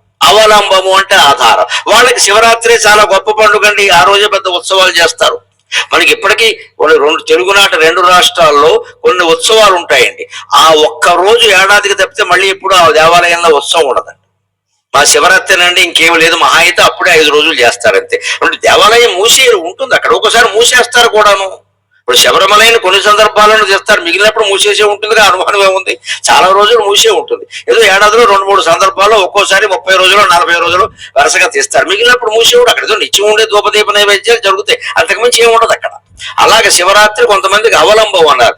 మునులకు మనకి మునులందరూ కూడా శివరాత్రిని తమ ఇల్లుగా భావిస్తారట. అందుకే ఒక సామెత ఉంది తెలుగులో, శివాలయానికి ఎదురుగా ఇల్లు కట్టుకోవద్దు, విష్ణువాలయానికి వెనకాల ఇల్లు కట్టుకోవద్దు. ఎందుకు అనుకుంటున్నారు? చమత్కారంగా ముందు చెబుతా, అసలు రహస్యం తర్వాత చెబుతా. శివాలయానికి ముందు ఇల్లు ఎందుకు కట్టుకోవద్దు అంటే, చమత్కారం ఏమిటయ్యా అంటే, ఇల్లు కట్టుకున్నారనుకో రకరకాల పదార్థాలన్నీ చేస్తూ ఉంటారు. చుయ్యి చుయ్యి అని గారెలు బూర్లు వినపడుతూ ఉంటాయి. శివుడికి ఇవన్నీ ఇష్టం ఉండవు. కొబ్బరికాయ మొక్క ఒకటే నైవేద్యమే. ఈ పదార్థాల నైవేద్యాలు పెట్టేదంతా విష్ణువుకి, శివుడికి కాదు. శివుడికి ఎంతసేపు అభిషేకం, కొబ్బరికాయ మొక్క, అభిషేకం చాలు. ఆ కొబ్బరికాయ మొక్క కూడా ఎందుకంటే భక్తులకు పెట్టాలి కాబట్టి. అందుకని 100 పదార్థాలు చేయాలి. శివరాత్రి అంటే ఉపవాసం, పదార్థాలు కాదు ఇక్కడ. అదే విష్ణుమూర్తి పండుగ కూడా మీ ఇష్టం. ఇంకా చక్కెర పొంగల్, దద్దోజనం, పులిహోర అన్ని చేసుకో, ఆయన సరదా వేరు. రామచంద్రమూర్తి అనుకోండి, పానకం అంతే. శుభ్రంగా బెల్లం వేసి, అల్లం వేసి, మిరియాలు వేసి తాగి. ఎందుకని గమనించండి, హిందువుల పండుగలన్నీ శాస్త్రీయం. రామచంద్రమూర్తి పండుగ వేసవకాలం వస్తుంది, చైత్రమాసం, అప్పుడు పానకం తాగాలి, మన ఆరోగ్యానికి మంచిది. అదే వినాయకుడు పండుగ వర్షకాలంలో వస్తుంది, భాద్రపద మాసం, అప్పుడు ఉండ్రాళ్ళనే తినాలి. నూనెతో పిండి వంటలు చేస్తే అరగవు, ఇక్కడ పట్టేస్తే ఎలాగో ఉంటుంది కడుపు నొప్పి. ఉండ్రాళ్ళు నూనె వేయరు, ఒట్టి పిండి చప్పగా ఉంటాయి. దాంట్లో కదా ఇంత అల్లం పచ్చడి చేస్తారు, బెల్లం వేస్తారు. అప్పుడు ఉండ్రాళ్ళు వినాయక చవితి నాడు కాదు, భాద్రపద మాసం అంతా రోజు విడిచి రోజు ఉండ్రాళ్ళనే చేసుకుని పిల్లలకి పెట్టాలి, ఆరోగ్యాలు బాగుంటాయి. మరీ ఒట్టి ఉండడం తెల్లారు కూడా కొంచెం శనగపప్పు వేస్తారు అంతే. దాంట్లో పోపు ఉండదు. మనం ఇవాళ ఏదైనా ఒక ఉప్మా తిన్నాం అనుకోండి, అందులో 16 పదార్థాలు ఏమిటో వేయడమే కాకుండా మళ్ళీ 2 చట్నీలు, సాంబార్ ఇవన్నీ వేసాక ఉప్మాయా అది ఏమిటో చెప్పాయా? ఎవడు చెప్తావు ఇక్కడ? ఎందుకు దీనికి ఇవన్నీ దండగా? చేయడం చేతక చేసే పనులు ఇవి. అందుకే ఉండ్రాల్లో ఏం వేయకూడదు. ఇంకా మళ్ళీ ఉండ్రాల్లో కూడా ఉల్లిపాయలు వేసే మహానుభావులు ఉంటే నమస్కారం. దానికే ఉల్లిపాయ ఉండ్రాళ్ళు వినాయకుడికి మరి ఇష్టం, మనమే ఎక్కడ అని.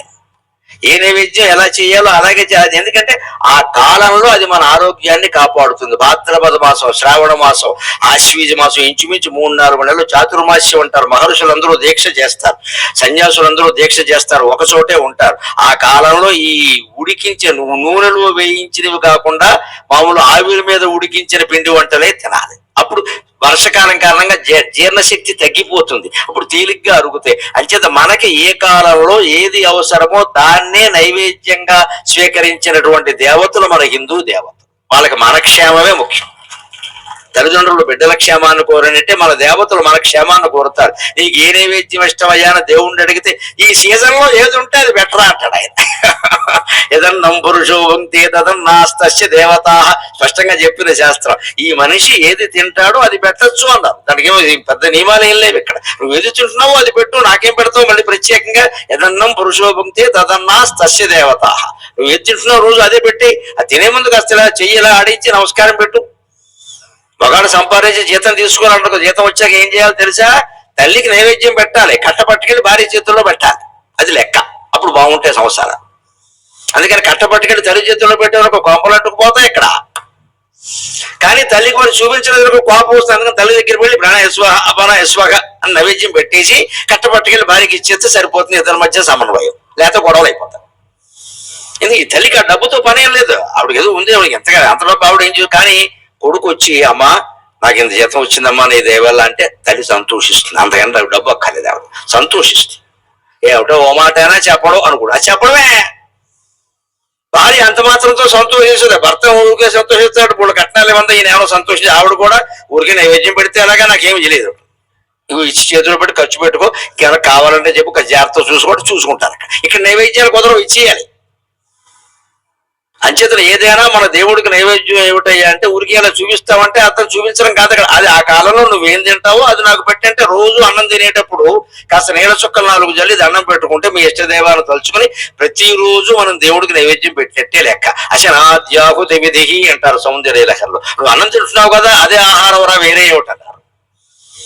అలాగ మునులకు మనకి అంటే మునులందరూ ఈ దేవాలయం ముందు ఇల్లు ఉందనుకోండి, వాళ్ళు రకరకాల వంటలు వండుతారు, బట్టలు ఆరేస్తారు. ముఖ్యంగా ఆడాళ్ల బట్టలు, మగాళ్ల బట్టలు రకరకాలుగా ఉంటాయి కదండి. ఈ శివ దర్శనానికి వచ్చే భక్తులు వాటిని చూస్తే చాపల్యానికి లోనవుతారు, అనవసరంగా చాపల్యానికి లోనవుతారు. అందుకని శివాలయానికి ముందు చమత్కారంగా ఇల్లు కట్టద్దు అన్నారు, విష్ణు ఆలయానికి వెనకాల కట్టద్దు అన్నారు. ఎందుకంటే విష్ణు ఆలయంలో ప్రసాదాలు ఎక్కువ ఉంటాయి, దద్దోజనం, చక్కెర పొంగలి, పులిహోర ఇవన్నీ చేస్తారు. ఈ తిన్నాకులన్నీ వెనకాలే బారేస్తారు. ఎవడైనా ఒకడు వెనకాల ఇల్లు కట్టుకుంటే వాడు వేరే తాటాకు కుట్టించుకోక్కల, ఈ ఎంగులాకులు సరిపోతాయి. ఇంకా కానీ ఇందులో తాత్విక రహస్యం ఏమిటంటే శివాలయానికి ముందు ఇల్లు ఎందుకు ఉండద్దు అంటే మన దేవతలు ఎవరికీ లేని 3వ కన్ను శివుడుకుంది. ఆయన ఎదురుగా అలా చూస్తూ ఉంటాడు. శివలింగ రూపమైనా సరే కన్ను కన్నే, అది జ్ఞాననేత్రం. అందుకే దేవాలయానికి ఎదురుగా ఉంటే ఒక్కోసారి బ్రాహ్మణుల మంత్ర ప్రతిష్ఠ కారణంగా ఆ విగ్రహానికి పరమశక్తి ఉందనుకోండి, ఆ శక్తి కారణంగా ఈ ఎదురుగా చూడడం వల్ల ఎదురుగా ఉంటే ఇల్లు ఏదైనా అయిపోయే అవకాశం ఉంది. అందుకే ఇప్పటికీ వాస్తులు ఏం చెబుతారంటే వీధి శంఖ అంటారు, ఖచ్చితంగా వీధి సోల్ అంటారు. ఇక్కడ కట్టచ్చు దేవాలయంగా, ఇల్లు కట్టుకో. ఇప్పుడు దేవాలయం కట్టచ్చు, ఎదురుగా దేవాలయానికి ఎదురుగా ఇల్లు ఉండకూడదు, ఈ పక్కనే ఆ పక్కనే ఉండొచ్చు, ఈ పక్కన ఉండొచ్చు ఆ పక్కన ఉండొచ్చు, ఎదురుగా ఉండకూడదు. కొంపలు అంటుకుపోతాయని కాదు, కానీ అక్కడ తపశక్తి కనుక ఉండి ఆ విగ్రహానికి మహాశక్తి ఉంటే అందున శివాలయం అయితే ఆ 3వ కంటి దృష్టి పడే ప్రమాదం ఉంది. 3వ కంటి అంటే ప్రళయం కదా, మనకు కావలసింది అది కాదు కదా. అందుకని ఉండొద్దు అన్నారు. విష్ణుమూర్తి ఆలయానికి వెనకాల ఎందుకు ఉండొద్దు అన్నారు అంటే అన్ని రకాల ప్రదక్షిణం చేస్తూ ఉంటాం, మనం ప్రదక్షిణం చేస్తూ ఉంటాం. వీళ్ళు రకరకాల ఈ ఆకులన్నీ పడేసి అక్కడ పడేస్తారు, వీడి ఇల్లు ఎంగిలాకుల మయమైపోతుంది ఇక్కడ. అంతేకాకుండా విష్ణుమూర్తి మొత్తం భూభారాన్ని మొత్తం ధరిస్తాడు. ఆయన వెనకాల ఉండేటువంటి శక్తి, ఆయన భరించే శక్తి ఆదిశేషుడికి మాత్రమే ఉంది, మరెవరికీ లేదు. అందుకని మనం ఇల్లు కట్టుకోకూడదు, ఆ భారం మన మీద పడుతుంది. అందుకని వద్దని చెప్పారు. అందుకని మునులకు మనకి మునులు, యోగులు, పరివిరాట్టులు వీళ్ళందరూ శివాలయానికి వెళ్తారు. కాబట్టి వాళ్ళు ప్రలోభానికి లోనయ్యే విధంగా మనం ప్రవర్తించకూడదు. ఇంట్లో ఏం వండినా బట్టలు ఆరేసినా వాళ్ళ మనస్సు చెలించింది అనుకోండి, ఈ తిండి మీద ఉంటుంది యావంతారు ఇక్కడ, అలా ఉండద్దు అన్నారు. అలాగే ఇంకో మాట చెప్తున్నాడు, జటాధారులకు ఆధారంబు అన్నారు. శివ పూజ చేసే వాళ్ళందరూ కూడా జటలు పెంచుతారు, శివుడు కూడా అలాగే జడలు పెంచుతాడు. ఎందుకని శివుడు తపస్సులో ఉంటాడు. శివుడు ఎప్పుడు 2 భంగిమల్లో ఉంటాడు. మీరు చూస్తే ఉంటే తపస్సు లేదా నాట్యం, తాండవమూర్తి లేదా తపస్సు. అంతేగాని మామూలుగా శివుడు కూర్చొని భోజనం చేస్తూ లేకపోతే పార్వతీదేవితో కబుర్లు చెబుతూ ఉండే దృశ్యాలు మనకి సాధారణంగా ఉండవు. అయితే మనం కూడా జీవితంలో ఉంటే తపస్సు లేదా నాట్యం. నాట్యం అంటే అర్థం మన కర్తవ్యాలు మనం చేయడం. డాన్స్ అంతా డాన్సేగా ఏముంది ఇందులో, మనం పనిచేస్తాం బట్టి డాన్స్ ఆడతాం కానీ, అందుకని కర్తవ్యాలు మనం చేయడం. ఇక మిగిలిన తపస్సు అంటే స్మర్తవ్యం, నీ పనేదో నువ్వు చేయి, మిగిలిన సమయంలో జపం చేసుకుంటూ కూర్చో, అది జటాధారులకు ఆధారము. అలాగే పరివ్రాట్టులకు పట్టుకొమ్మ, పరివ్రాట్ పరమహంస పరివ్రాజకాచార్య శ్రీ శ్రీ శ్రీ శ్రీ శ్రీ అని 5 స్త్రీలు తగిలించుకుంటారు. ఆ పరమహంస పరివ్రాజకాచార్యులకు పట్టుకొమ్మ. వాళ్ళు సర్వసంగ పరిత్యాగులు అన్ని వదిలేశారు కాబట్టి ఆ శివరాత్రి నాడు శివారాధన ప్రత్యేకంగా చేస్తారు, శివుడే దైవంగా భావించి. అలాగే వేదాంతులకు సంతోషం పోనరు. వేదాంతం యొక్క పరమావధి ఏమిటి? సంతోషంగా ఉండడం. గమనించండి, వేదాంతం నేర్చుకున్నామంటే సంతోషంగా ఉండాలి. సర్వా సంపత్తయస్తస్య సంతుష్టం యస్య మానసం ఉపానద్గూఢపాదస్య నన్ను చర్మావృతైవ భూ అంటారు హితోపదేశంలో. ఎప్పుడు మనిషి జీవితం బాగుండాలంటే సంతృప్తిగా ఉండాలి. ఉన్నది చాలు, ఉన్నది చాలు. ఇంట్లో ఉన్న కుర్చీలు చాలు, కొత్త కుర్చీలు అక్కల్లా. ఇంట్లో ఉన్న డబ్బు చాలు, కొత్తగా డబ్బు అక్కల్లా. ఇంట్లో ఉన్న ఆభరణాలు చాలు, కొత్త ఆభరణాలు అక్కల్లా. ఇంట్లో ఉన్న బట్టలు చాలు, కొత్తగా వస్త్రాలు అవసరం లేదు. అని మనం తీర్మానించుకోగలిగితే భార్య భర్త పిల్లలోను ఎక్కువగా మనకి ఇబ్బందులు అవ్వవు అనవసరంగా. ఇవాళ అనవసరంగా 3 సామాన్లు తెచ్చుకుంటున్నాం. ఊరికే పని లేక షాపింగ్కి వెళ్ళే వాళ్ళు కూడా ఉన్నారు. ఇంకా సిద్దిపేటలో ఏమో కానీ హైదరాబాద్ లో చాలా మంది పని లేక షాపింగ్కి వెళ్తారు. పని లేక షాపింగ్ అంటే ఎవరన్నా అడిగితే ఒక్కోసారి చెప్తారు, మీకు హాబీ ఏమిటంటే షాపింగ్. చచ్చిపోతున్న కొంప ఉండదు ఇంకా. షాపింగ్ హాబీ ఏమిటమ్మా? ఓ చదరంగం హాబీ, క్రికెట్ హాబీ అంటే పర్వాలా, పుస్తకాలు చదవడం హాబీ అంటే పర్వాలా, టీవీ చూడటం హాబీ అన్నా పర్వాలా, ఎక్కువ ఖర్చు అవుతుంది. షాపింగ్ హాబీ అంటే ఖాళీగా ఉంది కదా అని షాపింగ్ కడతావా, కొంపలు అంటుకుపోతాయి. అంటే అనవసరమైన వస్తువులను తెచ్చి ఇంట్లో పెట్టుకుంటావట.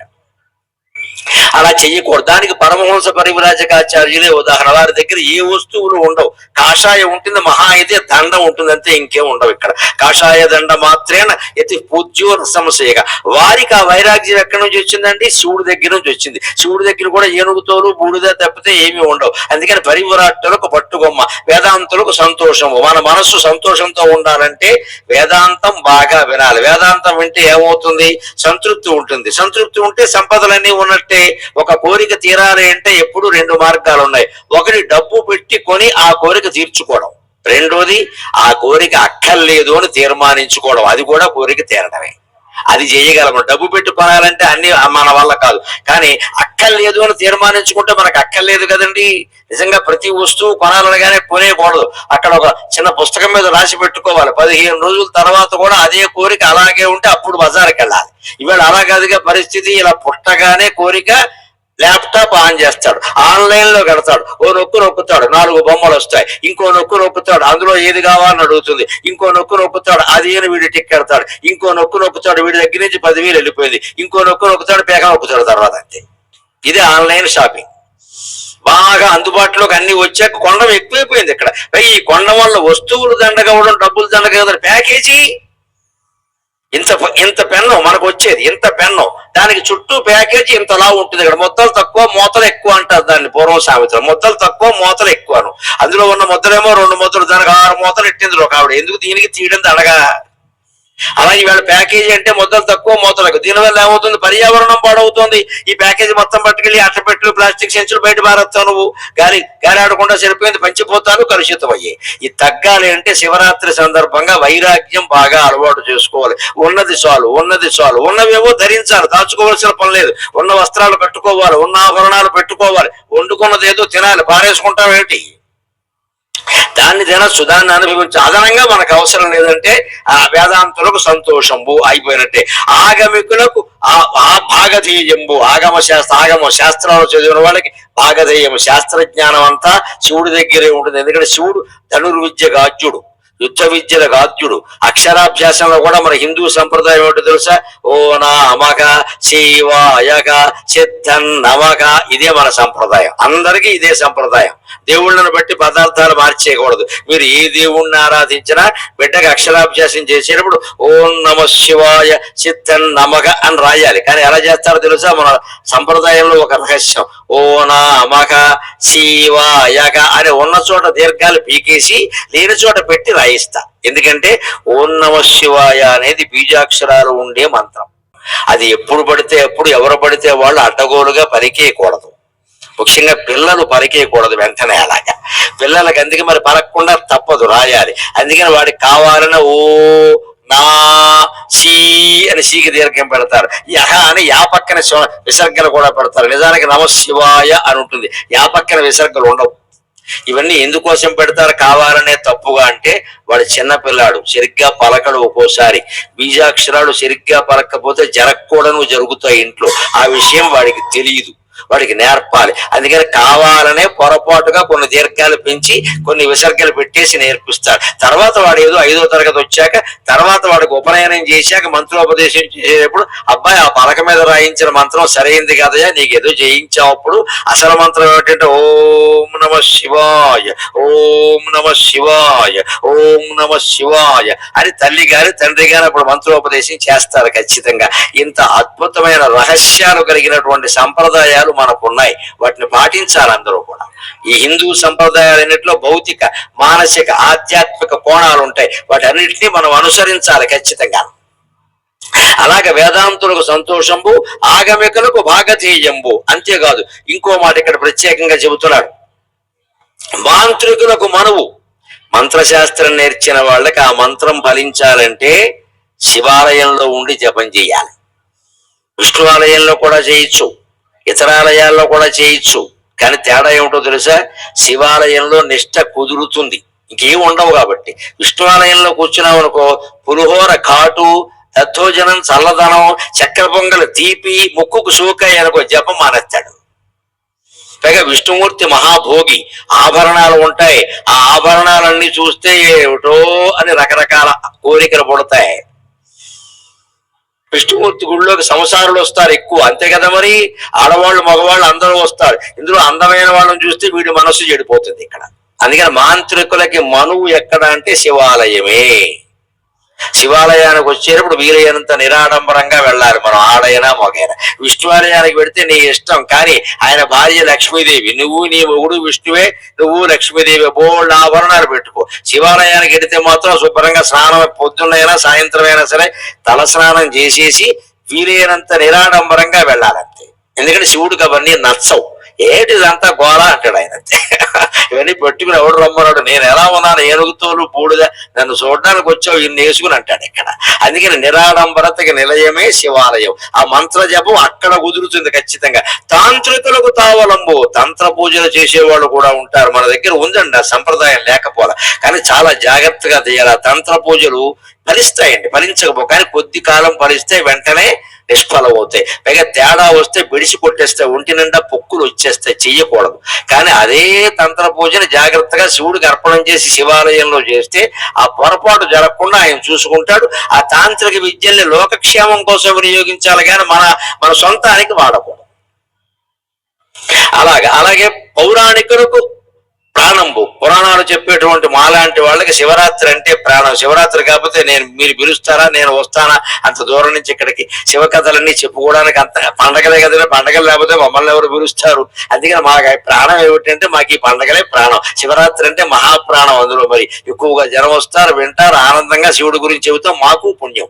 అలాగే ఔపనిషత్తులకు ఉపాయంబు, ఉపనిషత్తులు బాగా మనకు అర్థం కావాలంటే ఉపాయం తెలియాలి. ఆ ఉపాయం తెలియాలంటే శివాలయంలో కూర్చోవాలి. ఇందాక చెప్పుకున్నాం కదా, అన్ని జారిపోవడమే ఇక్కడ గొప్ప ఉపాయం. శివాలయాన్ని శివుడికి అభిషేకం అంటే అన్ని జారిపోతాయి. ఆ ఒక్క విషయం గ్రహిస్తే అన్ని జారిపోయేవి కదా, మనం అట్టి పెట్టుకుని ఏం చేస్తాం ఇక్కడ, అని ఒక్క ఉపాయం అర్థం అవుతుంది.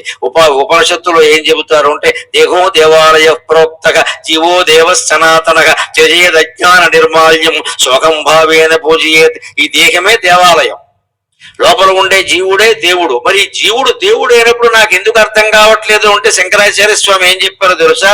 శివాలయానికి వెళ్ళండి అర్థమవుతుంది అన్నారు. అందుకే ఉపనిషత్తులకు ఉపాయము.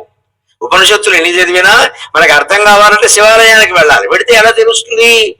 శివాలయంలో ఇవాళ మీకు అర్చనలు చేస్తారు, చూసుకోండి, బాగా అభిషేకాలు చేస్తారు, పైన పత్రి కూడా పెడతారుగా.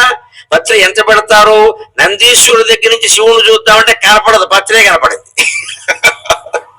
కానీ తప్పదు, మరి పెట్టేస్తారు.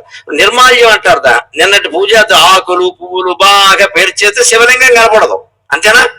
మర్నాడు పొద్దున వెళ్ళారనుకోండి మీరు, పూజారి గారు కాస్త పాపం తెల్లవారులు ఉన్నాడు, ఆయన కూడా కాస్త పడుకోవాలి కదా, పొద్దున్న 10ంటికో వస్తాడు. నువ్వు 8ంటికి గుళ్ళోకి వెళ్ళిపోయేవరకు తలుపులు తీసి పెడతాడు, ఇంక బాగుండదని. అందులో చైర్మన్ గారు వస్తే అసలు బాగుండదు, అందుకని తీసి పెడతాడు. ఆయన మాత్రం పడుకుంటాడు, మరి ఆయన మనిషే కదా. అది ఈ లోపు ఏమన్నా వస్తే అక్కడ ఏమవుతుంది? పైన ఉన్న నిర్మాల్యం కారణంగా శివుడు కనపడ్డు మనకి. ఏమనుకుంటాం మనం? పూజారి గారు ఇంకా నిన్నటి పూజా ద్రవ్యాలు, నిర్మాల్యం అంటే నిన్నటి పూజా ద్రవ్యాలు తీయలేదు, అందుకే శివుడు కనపట్లా. అదే శంకరాచార్య చెబుతున్నారు. గుడిలో శివుడు కనపడాలంటే నిన్నటి పూజా ద్రవ్యాలు తొలగించాలి. గుండెల్లో శివుడు కనపడాలంటే నిన్నటి జ్ఞాపకాలన్నీ తొలగించాలి.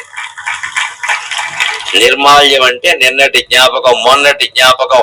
మనం నిన్న మొన్న కాదండి, 25 ఏళ్ల క్రితం అయిపోయిన విషయాలన్నీ కదుపుతూ ఉంటాం. పొద్దుంది అసలు, అది అయిపోయింది. నువ్వు ఏం చేసి, మంచి చేసినా చెడ్డ చేసినా ఏం చేయలేవు. ఇక్కడ మంచి జరిగినా చెడ్డ జరిగినా ఇప్పుడు ప్రస్తావించుకోవడం వల్ల ఉపయోగం ఏం లేదు. దానికి దేనికి సాక్ష్యాలు లేవు, ఆధారాలు లేవు. ఏం చేస్తాం? ఇబ్బంది పడడం, బీపీ తెచ్చుకోవడం తప్ప. కానీ కొంతమందికి అదో పిచ్చి. అవన్నీ తలుచుకుని రాజులు పాలవుతూ ఉంటారు చివరికి. అవి తలుచుకోకు, నువ్వు నిన్నటి జ్ఞాపకాలు నీ మనస్సులో ఉన్నంత కాలం గుండెల్లో శివుడు కనపట్టు. ఉదాహరణ ఏమిటంటే నిన్నటి పూజా ద్రవ్యాలు నెత్తి మీద ఉన్నంతసేపు గుళ్ళో శివుడు కనపట్టు. అంటే ఆ జ్ఞాపకాలు ఎప్పటికప్పుడు వదిలేయాలి. జీవితం సుఖంగా ఉండాలంటే మూడే ఉపాయాలు. ఎక్కడి వస్తువులు అక్కడే పెట్టాలి, ఎప్పటి పనులు అప్పుడే చేయాలి, ఎక్కడి వస్తువులు అక్కడే వదిలేయాలి, ఎక్కడి విషయాలు అక్కడే వదిలేయాలి, సుఖంగా ఉంటాం.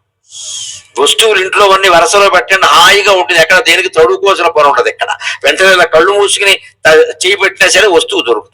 ఎప్పటి పని అప్పుడు చేసేయండి, మనస్సులో భారం ఉంటుంది. ఇక మూడోది కొంచెం కష్టమైనా కూడా అభ్యాసం చేయాలి, ఎక్కడి విషయాలు అక్కడే వదిలేయాలి. నేను ఎవరో పెళ్లికి వెళ్ళాం, వాళ్ళు ఏదో సరిగ్గా పలకరించలేదు, మనస్సు బాధ అనిపిస్తుంది, కాసేపు భర్తతోనో భార్యతోనో ఆ విషయం పంచుకుంటాం, అంతే, ఇంక వదిలేయాలి. మళ్ళీ వాళ్ళు ఎప్పుడో 10 ఏళ్ల తర్వాత కనపడగానే అప్పుడు పెళ్లిలో పలకరించకుండా ఉన్నది వీళ్ళే అనే విషయం జ్ఞాపకం రాకూడదమ్మా. ఆ శత్రుత్వం పెరిగిపోయింది ఇక్కడ. అది అక్కడ వదిలేయాలి, ఆ విషయాన్ని అయిపోయింది. అది ఎలా పెంచుకుంటూ పోయామంటే మన మనస్సే పాడవుతుంది, వాడు బాగానే ఉన్నాడు అక్కడ. అంచేత నిన్నటి జ్ఞాపకాలు వదిలేయడం అంటే అర్థం అదే ఖచ్చితంగా. అందుకని ఉపనిషత్తులకు ఉపాయంబు ముముక్షువులకు రక్ష. ముముక్షు అంటే మోక్షాన్ని కోరేవాడు. మోక్షాన్ని కోరడం అంటేనే అంతా చెత్త తొలగించుకోవడం కదా. శివుడు గుళ్ళో కూర్చుంటే ఆ శివలింగమే ఉంటుంది తప్ప ఇంకేముండవు, పోసి నీళ్లు కూడా జారిపోతాయి. అలా అన్ని కోరికలు అన్ని భయాలు జారిపోవడమే మోక్షం. కొత్తగా మోక్షం వచ్చేది ఏం లేదు ఇక్కడ. మోక్షం అంటూ కొత్తగా పైనుంచి ఎవరో రాదండి. మోక్షం ఇస్తారు. ఇచ్చేదైతే మోక్షం కాదు. అది ఇచ్చేదైతే మోక్షం కాదు. నువ్వు తెచ్చుకుని నువ్వు ఉన్న స్థితిని గ్రహించడమే మోక్షం, అంతే లెక్క. అంటే ఉన్న చెత్త, మన బంధాలు, బరువులు, బాధ్యతలు, వాటి గురించిన తాపత్రయాలు, రాగద్వేషాలు వదిలించుకోవడం, కనీసం తగ్గించుకోవడమే మోక్షం. అది శివాలయంలోనే సాధ్యం అవుతుంది. ఎందుకని అక్కడ అలంకారాలు ఉండవు, ఆభరణాలు ఉండవు, ఏమి ఉండవు, పోసిన నీళ్లు కూడా జారిపోయి. అంచేత ముముక్షువులకు రక్ష. ఇప్పుడు శివ కుటుంబానికి ఎలాంటిదో చెబుతున్నాడు. శంభులకు విశ్రంభంబు. శివుడు విశ్రాంతి తీసుకునే రోజు ఏది అంటే 365 రోజుల్లో శివరాత్రి ఒక్కటే. ఆయన ఆ రోజు రాక్షస సంహారం చేయడు, భక్త రక్షణ ప్రత్యేకించి చేయడు, అమ్మవారితో కూడా మాట్లాడాడు. నీకు నాకు కూడా మాటల్లో విడిగా కూర్చో, నా ఒక్కడికే ఇవాళ అని అంటాడు ఆయన. అంటే విశ్రంభస్థానం హాయిగా విహరిస్తూ ఉండే రోజు ఏదయ్యా అంటే ఆ శివరాత్రి. శాంభవికి కరంబంబు. కరంబం అంటే మేళనం, రకరకాల సమ్మేళనం. అమ్మవారికి కూడా ఈ రోజు గుళ్ళో ఉండి భక్తులందరినీ చూడడం వస్తూ ఉంటే మా ఆయన కోసం ఎంతమంది వస్తున్నారో అని ఆవిడ కూడా మొగుడిని బాగా గౌరవిస్తుంది. భార్యను భర్తలు ఎప్పుడు గౌరవిస్తారు? భర్త గురించి రోజు 10 మంది ఇంటికి వచ్చిపోతుంటే మన వాడికి కాస్త పరుగుబడింది, పర్వాలేదు, కొంచెం కాఫీ ఇంకోసారి ఇస్తారు. వీడు మొహం చూసేవాడు ఎవడు లేడనుకో, వాడు కూడా వీడు మొహం చూడరు ఇక్కడ. అందుకని ఇంటికి పోయి మా ఆయన పెద్ద నాయకుడు, పెద్దందారు, ఊళ్ళో అన్ని తగాదాలు మా ఆయనే తీరుస్తూ ఉంటాడు అంటే మరి ఈవిడికి కూడా గౌరవం పెరుగుతుంది కదా. ఎవడు ఆదరించిన వాడిని ఇంట్లో వాళ్ళు మాత్రం ఎందుకు ఆదరిస్తారండి? అందుకని పార్వతి కూడా అనుకుంటుంది, శివరాత్రి గుళ్ళోకి తెగ వచ్చేస్తున్నారు, మా ఆయన ఏదో బోల్డింగా అనుకున్నాం, పర్వాలేదు, చాలా మంది వస్తున్నారు, కొట్టేసుకుంటున్నారు, తోసేసుకుంటున్నారు, ఏదో ఎరుగుతాడు బూడిదా అనుకున్నాం, పర్వాలేదు, నాకు తగిన మొగుడే అని ఆవిడ కూడా సంతోషిస్తుంది. అందుకని శాంభవికి కరంబంబు. ఈ భక్తుల సమ్మేళనం అంతా చూసి ఆవిడ కూడా మానవ స్త్రీలాగే ఆనందిస్తుందిట. అంతేకాదు హేరంబునకు ప్రియంబు. వినాయకుడికి చాలా ఇష్టమైంది. హేరంబుడు అంటారు సంస్కృతంలో వినాయకుడు. ఎందుకంటే హే ఇది రంభతి ఇది హేరంబ. ఏనుగిలా హీంకారం చేస్తే హే అంటుంది. అందుకని వినాయకుడు హేరంబ అంటారు ప్రత్యేకంగా. ఆయనకి వేళ ఏమంటే మా నాన్నగారు పుట్టినరోజు అనే భక్తి ఉన్నటువంటి కొడుకు ఎంత హడావుడి చేస్తాడండి, అలాగే వినాయకుడు హడావుడి చేస్తాడు ఖచ్చితంగా. కుమారస్వామికి ప్రేమాస్పదము. 2వ కుమారుడు కదా కుమారస్వామి, ఆయనకు కూడా శివరాత్రి అంటే చాలా ప్రేమ. ఆయన తండునకు పండువు. తండు అంటే ఎవరండి? శివుని యొక్క ప్రమద గణంలో ఒక భటుడు. ఆయన ప్రత్యేకత ఏమిటి అంటే వేదికని తండువు అంటారు లెక్క. శివుడు తాండవం చేస్తాడు కదా. తాండవం అనే మాట ఎందుకు వచ్చిందంటే తండూపరికృతం నాట్యం తాండవం అన్నారు శాస్త్రంలో. ఆ నాట్యం కోసం ఆయన వేదిక వెతుక్కుంటాడు కదా. కైలాసంలో మంచు కొండల మీద నాట్యం చేస్తూ ఉంటే ఈ భక్తుడు తండుడు అన్నట్టు, స్వామి నీ పాదాలు కందిపోతాయ్యా, మంచుగడ్డలయ్యా, అవన్నీను నీరులు వచ్చేస్తాయి మధ్యలో, మరి ఎలాగయ్యా, నాకు వేదిక కావాలి కదా అంటే నేను పడుకుంటాను, నా వీపు మీద నువ్వు నాట్యం చేయవయ్యా అన్నట్ట. అది తండుని భక్తి. అప్పుడు శివుడు ఆయన్ని అనుగ్రహించి తండువు మీద నాట్యం చేశాడు కాబట్టి దాన్ని తాండవం అన్నాడు. తండువు మీద నాట్యం చేశాడు కాబట్టి దాన్ని ఈ తండువుకి ఇంత యోగం ఎక్కడి నుంచి వచ్చింది? పార్వతీదేవి శివుడు కోసం తపస్సు చేస్తుంటే ఈ తండు అనేవాడు పూర్వజన్మలో పులి రూపంలో ఉండి ఎదురుగా ఉన్నాడు. పురాణాలు, శివపురాణంలో ఉంటుంది ఈ కథ. ఈవిడెవరో తపస్సు చేస్తుంటే పులికి ఏమనిపించింది, తనలో ఉండి పులి స్వభావం పోయిందండి. తపస్సు గొప్పతనం అది. పులి స్వభావం పోయింది, క్రూరత్వం పోయింది, శాంతంగా అయిపోయింది. ఆ పులి అలా ఉందిట. అమ్మవారు ఎప్పుడో కళ్ళు తెరిచి, ఏమిటి పులిచ్చి ఎదురుగా కూర్చుంది, అది కూడా ఇలా ఉంది. రోజు పులి రావడం కూర్చోవడం. అందుకే ఇప్పటికీ మీరు గమనించండి, బెజవాడ కనకదుర్గకి పులే వాహనం. అమ్మవారు తపస్సు చేస్తుంటే ఎదురుగా ఉంది. అలాగా 4 ఏళ్ల తపస్సులో రోజు ఎదురుగా ఉన్న పులిని చూసి అమ్మవారు అనుగ్రహించి తర్వాత శివుడి దగ్గరికి వెళ్ళాక, ఈ పులికి ఉత్తమ జన్మ ఇచ్చి మీ దగ్గర పెట్టుకోండి, నేను కోరే కోరికదే, నాకు తోడుగా ఉన్నది ఈ పులి, ఇంకెవరూ లేరా అరణ్యంలో అందుట. అప్పుడు ఆ పులి తర్వాత జన్మలో తండువుగా పుట్టింది. ఆ తండువు వీపు మీదే శివుడు నాట్యం చేస్తాడు కాబట్టి తండువు పరినాట్యం తాండవం అన్నారు. ఆ తండువుకి ఇంతకంటే పండుగ ఇంకోటి లేదు ఇంకా. అలాగే భృంగిరిటికి తంగెటి జున్ను అన్నారు. శివుడి దగ్గర ఇద్దరు జయ విజయుల్లాగా కాపలా ఉంటారు. విష్ణుమూర్తి ఆలయంలో ఉన్నాడు. ఒకరు భృంగి, ఒకరు రెటి, ఇద్దరిని కలిపి ఒకటిగా భృంగిరెటి అంటారు. ఆయనకి తంగేటి జూన్ను అన్నారు. శివరాత్రి వస్తే ఆ కాపలా వాళ్ళిద్దరికి జయ విజయులకు ఆనందం అంట. ఎందుకంటే ఊళ్ళోకి చాలా మంది వస్తారు కదా దర్శనానికి, మనం కాస్త అదుపులో పెట్టచ్చు, మన విలువ ఏమిటో తెలుస్తుంది అనుకుంటాడు. తంగేటి జున్ను అంటారు, తెలుగులో చక్కని జాతీయం. తంగేటి జున్ను ఏమిటండి? జున్ను అంటే మనం వండుకునే జున్ను కాదు. ఇక్కడ జున్ను అంటే తేనె పట్టు. తంగేటి జున్ను అంటే తంగేడు చెట్టుకి పట్టిన తేనె పట్టు. అది చక్కని జాతీయం, తంగేటి జున్ను అంటారు. తంగేడు చెట్టు బెరడు ఉంటుంది, అది ఆయుర్వేదంలో చాలా ఉపయోగిస్తుంది. కానీ ఆ బెరడు కాల్చి బూడిద చేసి ఆ బూడిదను సేవిస్తే ఆయుర్వేదంలో చాలా మందుల కింద పనికొస్తుంది. కానీ ఆయుర్వేదంలో ఏ మందు చెప్పినా సరే తేనెతో కలపండి, తేనెతో కలపండి, తేనెతో కలపండి అంటారు. ఇంట్లో ఎప్పుడు తేనె, అల్లం, ఇంత నిమ్మకాయ పెచ్చు ఉంటే ఇంట్లో ఎవరికి జబ్బులు రావండి. 4 వస్తువులండి. అది తెలుగులో చిన్నప్పుడు పాట కింద చెప్పారు. వంకర టింకర ఆ వాణి తమ్ముడుషో నల్లా గుడ్ల మీ నాకిస్తే తే, ఇలా చెప్పేవారు. వంకర టింకర ఆ వాణి తమ్ముడుషో నల్లా గుడ్ల మీ నాకిస్తే తే. ఈ 4 వస్తువులు కనుక ఇంట్లో ఉంటే వ్యాధులు రావుట ఎవరికి. అకారం వంకర టింకరగా ఉంటుంది. వాని తమ్ముడు సో సకారం, మన సొంటిలో సో అన్నమాట సో. అలాగే నల్లగుడ్ల మీ, నల్లటి గుడ్లు మిరియాలు. నాకిస్తే తే అంటే ఇంట్లో అకారం అంటే అల్లం, సో అంటే సొంటి, మీ అంటే మిరియాలు, తే అంటే తేనె. అల్లము, సొంటి, మిరియాలు, తేనె ఇంట్లో ఉంటే అన్ని రకాల జబ్బులకి అవి ఔషధాలండి. ఇంట్లో చిట్కా వైద్యం అంటే ఇది రూపాయి ఖర్చు లేదు. అల్లము తేనె కలపడం, శొంఠి మిరియాలు కలపడం, శొంఠి అల్లం కలపడం, అల్లము మిరియాలు కలపడం, మిరియాలు తేనె కలపడం, రకరకాల కలిపిస్తారు. అల్లాన్ని బాగా ఎండబెట్టేస్తే శొంఠి అయింది, అంతకంటే ఏమైంది. ఈ 4 ఉంటే అలాగే అది వైద్యంగా కూడా పనికొస్తుంది. తంగేడు జొన్న ఉంటే తంగేడు బెరడు కాల్చి బూడిద చేసి దాన్ని తేనెలో కలిపి తాగుతారు. తంగేడు చెట్టుకి తేనె పట్టు పట్టింది అనుకోండి, దాన్ని కాల్చామనుకోండి, ఇటు బెరడు కాలిపోయింది, తేనె కూడా కలిసింది. అంటే 2 ఒక చోటే దొరికే మనకి తంగేడు జున్ను. డాక్టర్ గారి ఆసుపత్రి పక్కనే మందుల షాప్ ఉంటుంది. ఎందుకని వాళ్ళ బావమరిదే పెట్టాడు, మరి అక్కడ ఉండకపోతే ఎలాగా. అన్ని టెస్టులు అక్కడే, ఎందుకంటే టెస్టులు అన్నీ వేసరికి 2 ఎకరాలు ఎమ్మయ్యాలి కదా. అందుకే అన్ని టెస్టులు అక్కడే ఉంటాయి. ఆ మెడికల్ షాప్ కూడా అక్కడే ఉంటాయి. పైగా అక్కడ తెలుగులో ఇదివరకు ఏముంటుంది తెలుసు, ఇదే మందుల షాపు అని రాసేవారు, ఇంకెక్కడా లేనట్టుగా. అంటే ఇక్కడే కొనాలని అర్థం. పైగా డాక్టర్లు రాసే మందులు ఎలా ఉంటాయంటే ఆ షాపులోనే దొరికితే ఇంకెక్కడ దొరకవు. నమశివాయ. ఎందుకంటే అందులో ఏమున్నాయో అవే రాశారు, విషయం అది, అంతకంటే స్టాక్ ఏదైనా మిగిలిపోతే అది రాసేసుకోవడం అభ్యంతరం ఏముంది ఇక్కడ. అందుకని సరిగ్గా అన్ని ఒక చోట దొరికితే మనకు కూడా తేలికే కదండి, అక్కడే కొనేసుకుంటామని. అది తంగేడు జున్ను. తంగేడు జుట్టుకే కనుక తేనె పట్టు పడితే కింద నుంచి మంట పడితే హాయిగా వచ్చేసింది కదా నీకు, తంగేడు భస్మం వచ్చింది, దాంట్లో తేనె కూడా కలిసింది. అలాగా శివరాత్రి భృంగిరెటికి తంగేడు జున్ను అన్నీ కలిపి ఒక చోటే కలిసి రావడం ఉంది. అటువంటి అవకాశం ఉన్నారు. సకల దురిత తరుషండ ఖండనమ్మునకు గండ్రగొట్టాలి. అన్ని రకాల పాపాలు పోగొట్టగలిగినటువంటి పెద్ద పండుగ శివరాత్రి. పెద్ద పండుగ శివరాత్రి.